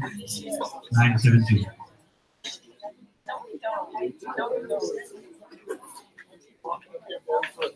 Now, I do want everybody to consider a couple of things, because the good questions about it, but I didn't want to necessarily subject the group to it, was the cost of replacement and stuff. As you know, whether it's just through overall use or other things that happen at Kamehameha, they tend to break. However, most of the times with these kind of materials or these kind of things, they're actually durable. I mean, if you wrap on it like most of the people do in that boys' bathroom, of course they're going to break. But you know, they are pretty durable, so it's another way of looking at it, and other costs which are definitely considered. So thank you for that. So our second to the last group, as you move on, is taking a look at another group was looking at paper waste, and another way of looking at how we can address a lot of the paper waste that's happening here on our campus. So it's a creative way of writing it, but the sustainables. Please welcome to the stage the sustainables.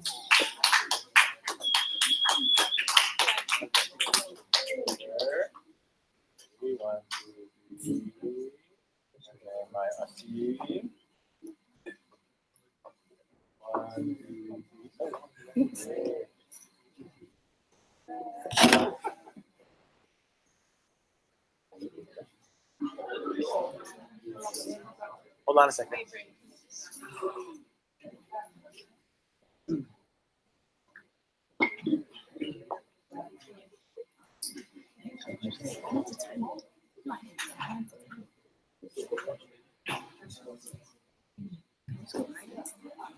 Okay, hi guys. Like Kuma Blake just said, we are in the period 6 and we are group number 1. So our names are the Sustainables with a 1, number 1. I'm Braylon Akana. I'm from Hoʻoulu. I'm a senior. I got in my freshman year, and next year I'll be attending the University of Hawaii. Great. My name is Kiaka Barroso, and I'm from Nanakuli, and next year I will be attending UH. Hi, my name is Harley Kikilani Kika-Wolf. I'm from Waimanalo. I got accepted my freshman year, and next year I'll be attending Utah Valley University. I'm Naya. I'm Kawaina Ampu. I'm a senior. I got in at kindergarten, and I'm gonna go to UH. Okay, so just like the other groups, when Kuma Blake gave us this project, we were kind of stuck at first and didn't really see like the bigger picture of like what our project really was like made for. So we went around campus and asked a lot of the people, the faculty and staff, and the most thing that stood out to them was our trash and like waste on campus. So we proposed to do, our proposal was to create a smarter way of collecting our waste on campus. We can do this by separating our trash into 3 main categories. So we would place these 3 different types of trash cans onto a hotspot in campus. That's like a popular location.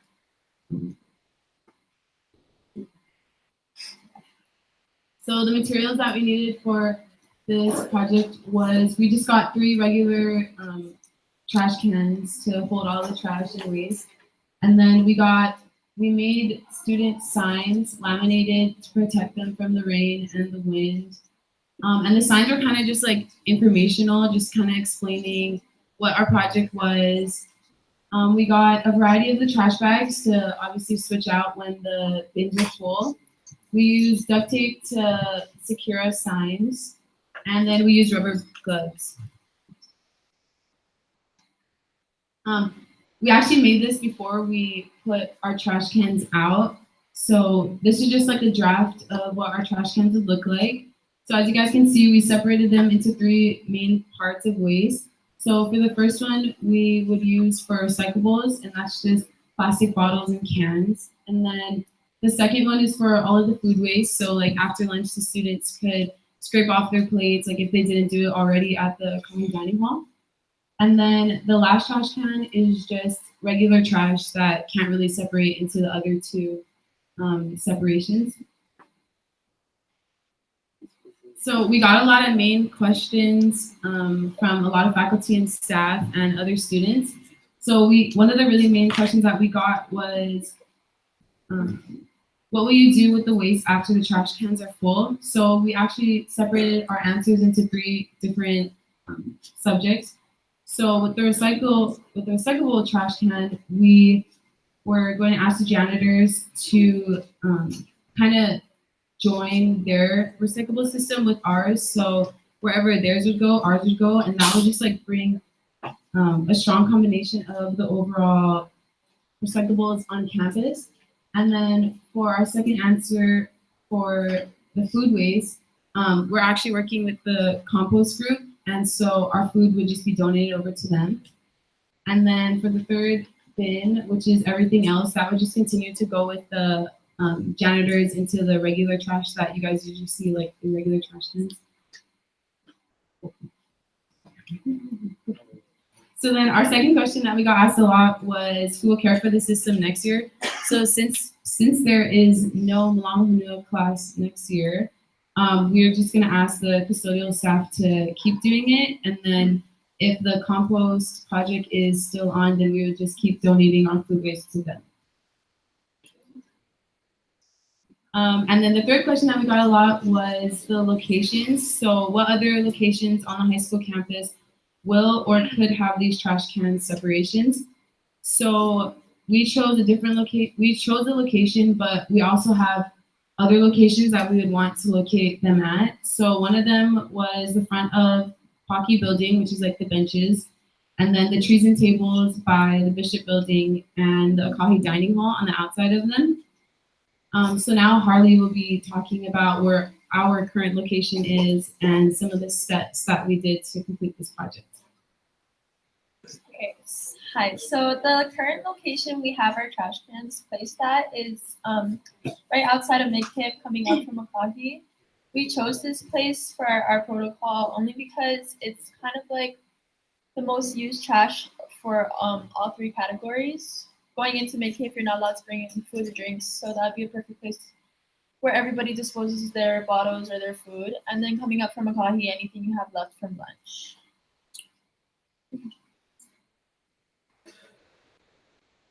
So once we began putting our project into play, we first brought up our proposal and we got it out to people that would give us important feedback, things that we wouldn't catch ourselves. We showed it to people like Allison Leary, who's the head of operations. She helped us to see things that we didn't see ourselves. She liked the idea of the project. She actually introduced us to teaming up with another project that was working on KSizing all of our trash cans. But because of time management, we decided to just keep that for later if we were to come back and continue helping with this project, only because there was only a little bit time in the year for us to actually put our project into play, so we had to be smart about it. Working with other people, showing them our projects was our main source of making the smartest decisions for our project. The second step was all about getting the right supplies. So again, we emailed Allison Leary, head of operations, asking her for what we asked her for 10 trash cans. We weren't sure if there was a miscommunication because we actually weren't able to get those trash cans. We had to come up with the trash cans ourselves. But when we were able to get the bins, we were really appreciative of the bins because it helped us to put our project into play.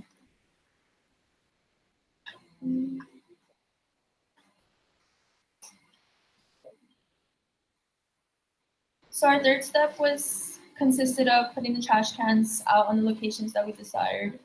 This was the only location that we actually got to put out. Our process into this was making sure our bins could handle the weather without getting moved. And we found that the bigger problem wasn't the weather, it was actually the students, because they tended to mess with the signs, like taking it off the wall or taking the trash cans or trash bags out of the bins, which I don't know why they would want to touch that. It's really gross. And now Niall will be continuing all of our step process.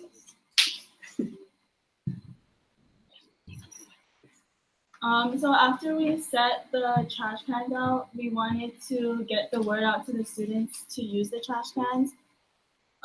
We posted pictures on social media like Instagram, Snapchat, Twitter, so that they would know. And also because we weren't able to get all of the trash cans that we wanted, so we couldn't put it in all of the locations we wanted to let everyone know where the only and one location we had was at, and that there was signs to follow it, or like signs to follow to put the trash in the right trash cans. It was also a key because we were actually able to get questions and feedback from a lot of the students on campus that saw the posts. And then after the trash cans were out, something we had to do was manage the trash cans. And it was really important because, like Harley said, some people wouldn't put the right trash into the right bin. So we had to go into each one and separate it into the right trash bin. For the food waste bin, people would throw the food waste into the bin, but there would be like the plates and the napkins and everything with it too, so we had to take that out. Having to do that was one of the biggest steps that we had to make sure that we're keeping up with our sustainable system and continuing with it. And then it was also a challenge because we had to make sure and keep on going back to put it in the right bins and make sure that it's on set.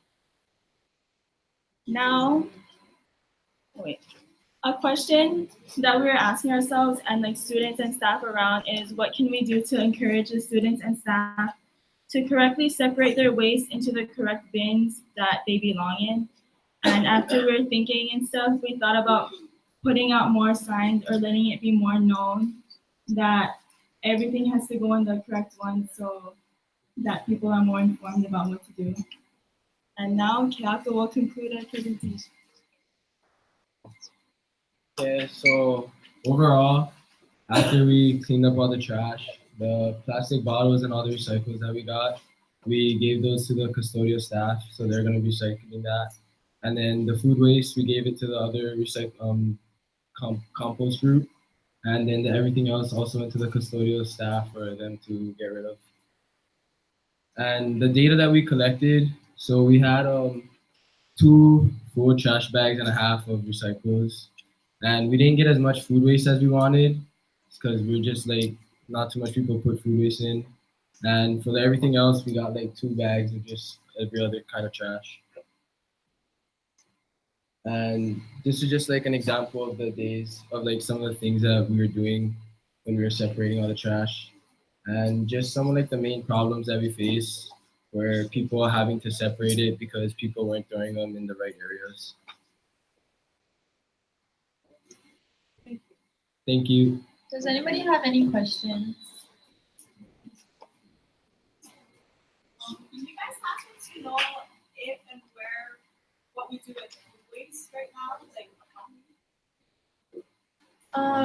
I think a better group to ask would be Pomaida's group because they actually spoke with Akahi about the food waste because theirs was on the real compost. I'm pretty sure they just throw it away. Yeah. They just throw it away.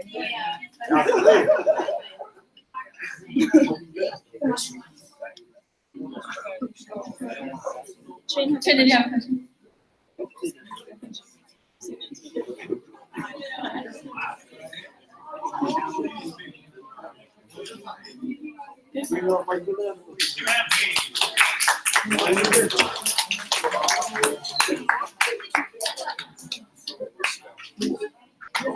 The time was 11:30. So to answer your question, majority of the food waste is actually just thrown away. Currently, there was talk about things because in the before time when Kamehameha used to be in charge of their own food, where we did our own things, there used to be a lot more food waste. But because with Flick down at Akahi, they actually are pretty fresh about the stuff, and that's why it took a while for them to find out where things are at. So there isn't much waste at all. Last year we had a group that worked with Aloha Harvest, which takes food waste with from that to be given out to homeless or to other people like that. But most of the food waste up here is just thrown away because it hasn't been separated, unlike other places. Well, they do scrape it, but it just goes and throws away. They were talking about pig farms and all that kind of stuff, but then there's always that kind of challenge about where Kamehameha has deep pockets. And because Kamehameha has deep pockets, it's like, oh, you give us this pig waste, you give us pigs, you'll remove pigs, and another $1 million. So, but there are, like, for example, for the Aloha Harvest group, there are things called the Good Samaritan laws, in which, because we're giving it out in good faith, they wouldn't be able to come back at Kamehameha for any kind of repercussions or to be sued or things like that. But part of the challenges are where their placement of where their food is, there isn't a lot of food waste, because if anybody buys anything from the food trucks up here, they tend to eat it all because it's their money. However, at Akahi, it's a little different. So outside of the Akahi Student Center, where there's lots and lots of food waste, actually there's a lot of cardboard waste and paper waste and stuff like that. But again, that's something that I know we took a look at, but because our custodial staff comes in around 2 o'clock, I mean, there's another group that does days, but they don't necessarily take out, and part of their protocols aren't to separate it yet. So that'll also be talking to Allison and Larry about things they could do to change some of their things. So the recyclables go one place, the food can go to another place where you could go and recycle it or put it to a composting place as well. So, good question. All right, the moment we've all been waiting for. Michael!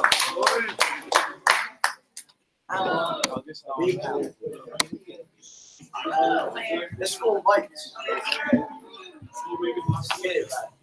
Okay. No.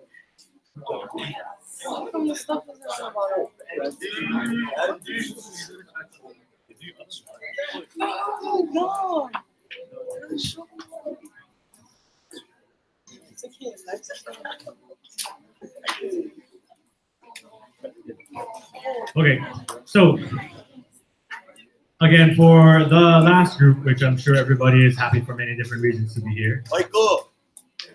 And Micah. Again, looking at where we are with the word Ho'oilina, which you'll hear about from this group, I thought it was quite fitting that this group be the last group. Okay, so our last group is period 4, group 3. Period 4, group 3 will be talking a little bit about what they will do. They'll also probably explain a lot about what their name is and how they're able to do their thing.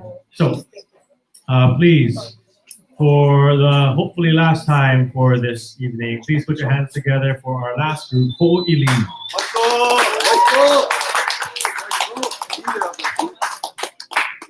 Aloha. Just kidding. That's yes, I know. Oh. Wait.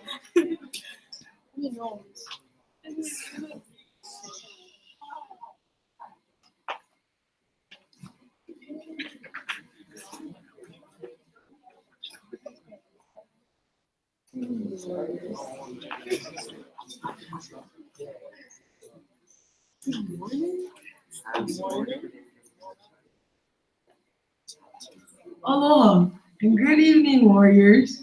Welcome to the last presentation and probably one of the best. So, here it goes. Our group is Ho'oilina and it is consisting of 4 seniors. My name is Shiana Kahi Kim and I entered Kamehameha schools in the kindergarten. Hello everybody, my name is Michael Lovo. I got into this school freshman year. Hi everyone, I'm Brian Burnett and I got into the school in 9th grade. Hi, I'm Ali and I got in kindergarten. So to start off with our project, like any other big project, you gotta look for the problem. And for us, something really big that stood out was we lack native plants around our campus. And it's really strange, right? Because we are a Hawaiian-based school, but yet we don't see our own native Hawaiian plants all around campus. Another thing that we lack is quiet study areas that are outside in nature, that maybe you can have pretty garden around you to do some work. So an issue that we came across is that during the school year, Midkiff was closing down a bunch. And as we know, Midkiff isn't even that quiet. So it's not really a quiet study place for people to go to. On top of that, the benches is a hangout place, but not really a study place. So with our project, we're hoping that this area that you will find out could be utilized for a study hangout place on top of fixing the issue that our campus lacks, the native Hawaiian plants that we should have. So for our solution, we chose to take this area, which is right behind Haleakala building. You can see it when you turn into Haumana parking lot. We're going to repurpose this area and take out all of the plants and the trees and put in native Hawaiian plants and flowers and make it our own little garden. So as Shay mentioned, our group name is Ho'oulu, and that means, if you didn't already know, it means legacy. And that was really big to us because we wanted this project to be big and to last long. So we're like leaving our legacy. This is a solution because this is currently an unused area. It's also going to help with water waste because then it's going to go to our native Hawaiian plants where they're planted instead of just grass and these un-native Hawaiian trees. And it's also going to incorporate tables that we'll be showing later for, like she said, quiet study areas.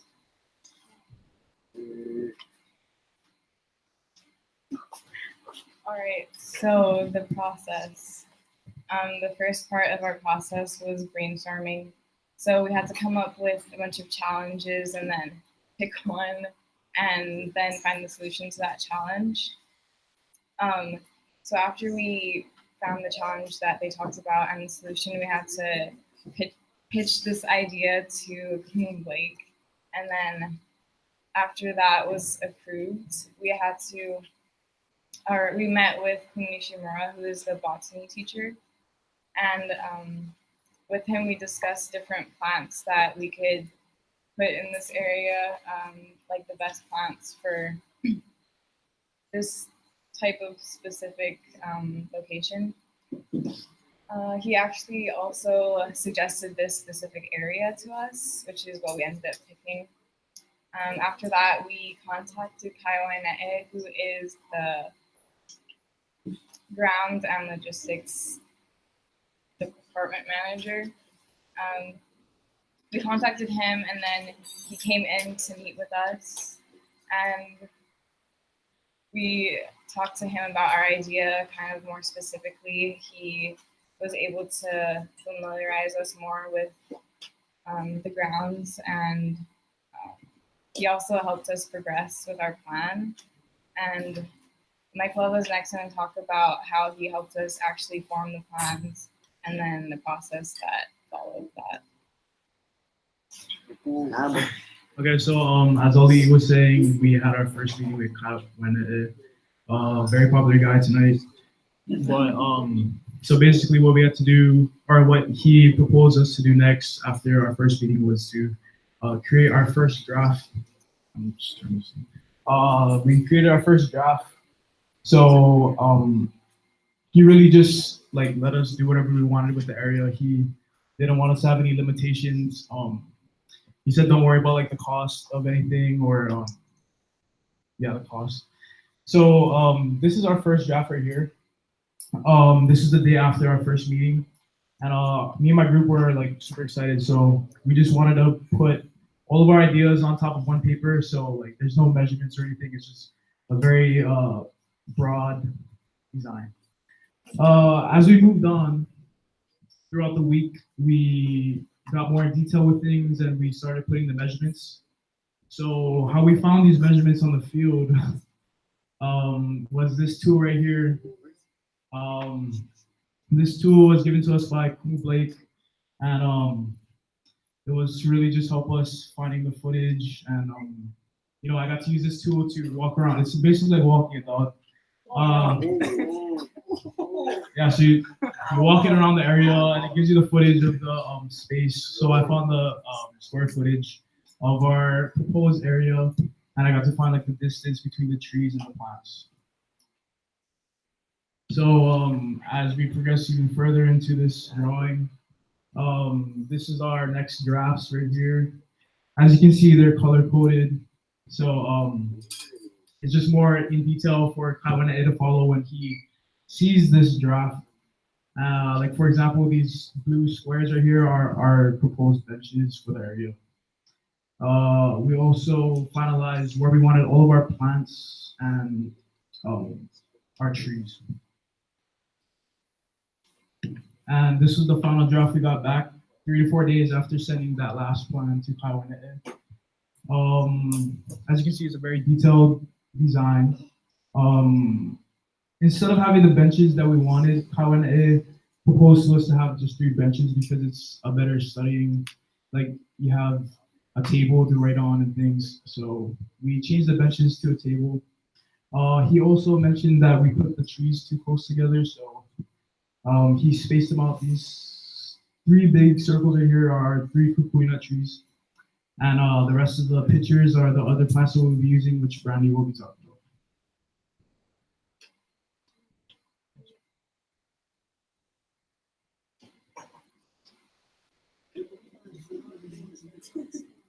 Okay, so these are the plants that we'll be putting into our garden.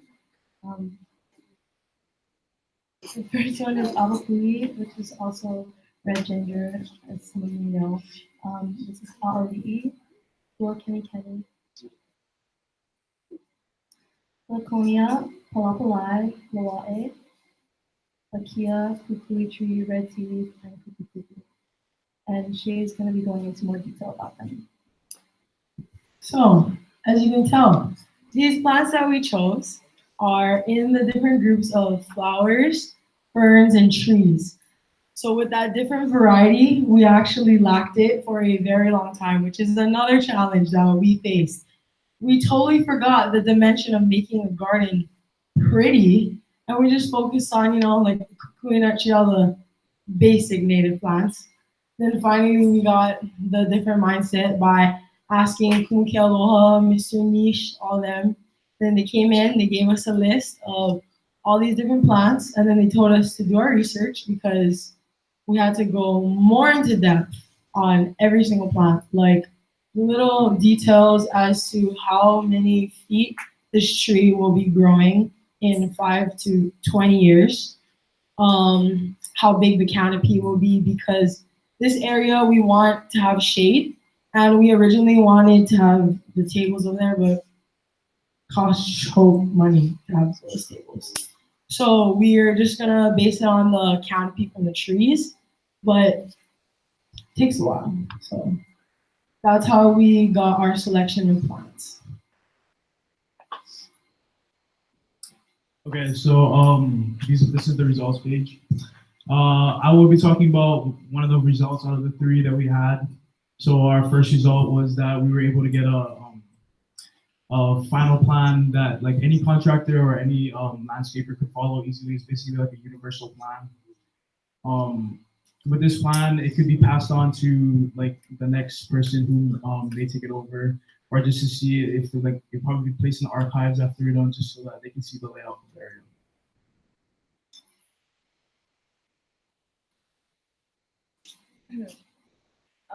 Another result that we found was the different prices of the materials that we needed.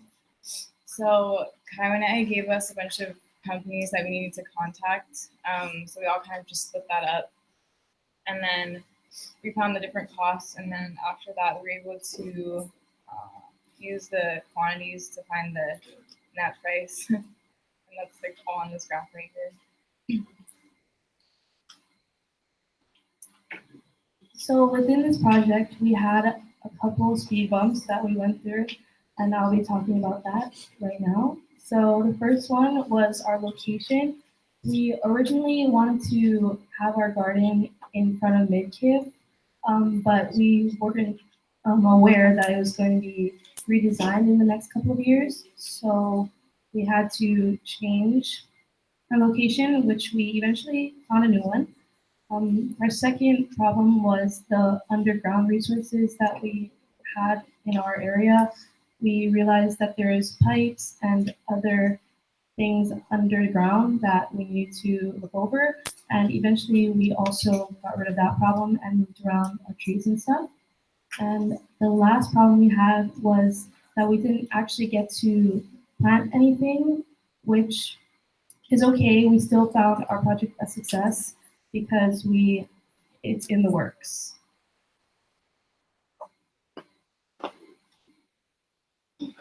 Oh, in conclusion, our garden will be made. So basically the last step that we just finished this last week was calling around all these different nurseries all around the island and pricing all of these different plants that we got designated for our garden. And right now we gave it to Kai and he took it up with his team and they're just doing the last final steps to making this. So will you see this garden at the class reunion? Yes. Yes, you will. You will see a whole Umina garden right there. And you can cruise there a whole lot there waiting for your bus. Thank you. Is there any questions? Yes. How do you think your project ties in with Mālama Honua? Okay, so the question was, how do you think this project ties in with Mālama Honua? Well, it's basically Mālama Honua, but is there any other questions? Yes, Ali. This is not a time for observation. Oh, don't worry about that. We already got all the blueprints for underneath the grounds, and we took care of that in the blueprint too. So all the plants go around that, and we measured it for the next 20 years for the measurement, and they said that they can trim around it. Yes.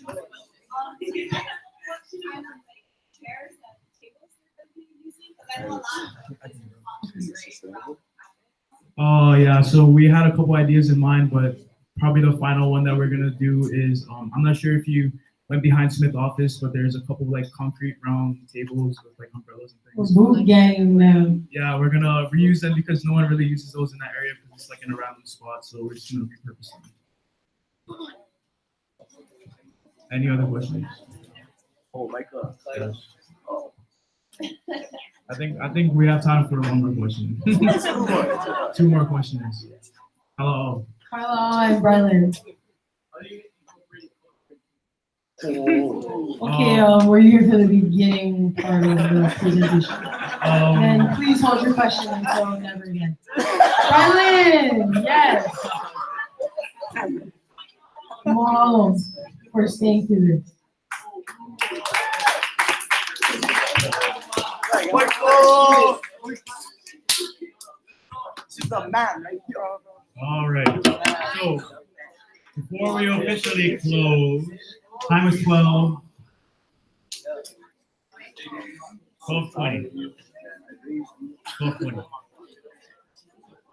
So before we officially close, I'd like to thank all of you who were here either part or most of the time.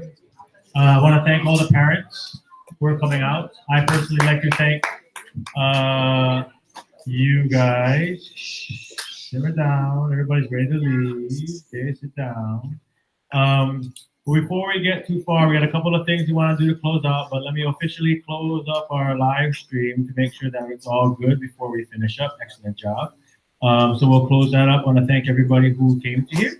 And I would love to dismiss you guys so I can clean up this area and everything goes all good. Yes. Hold on, we'll talk about that in a second. Not right now.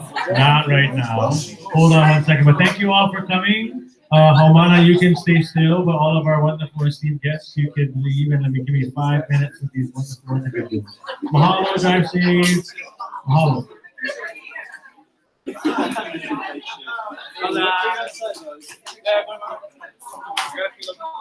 Oh, you guys are good.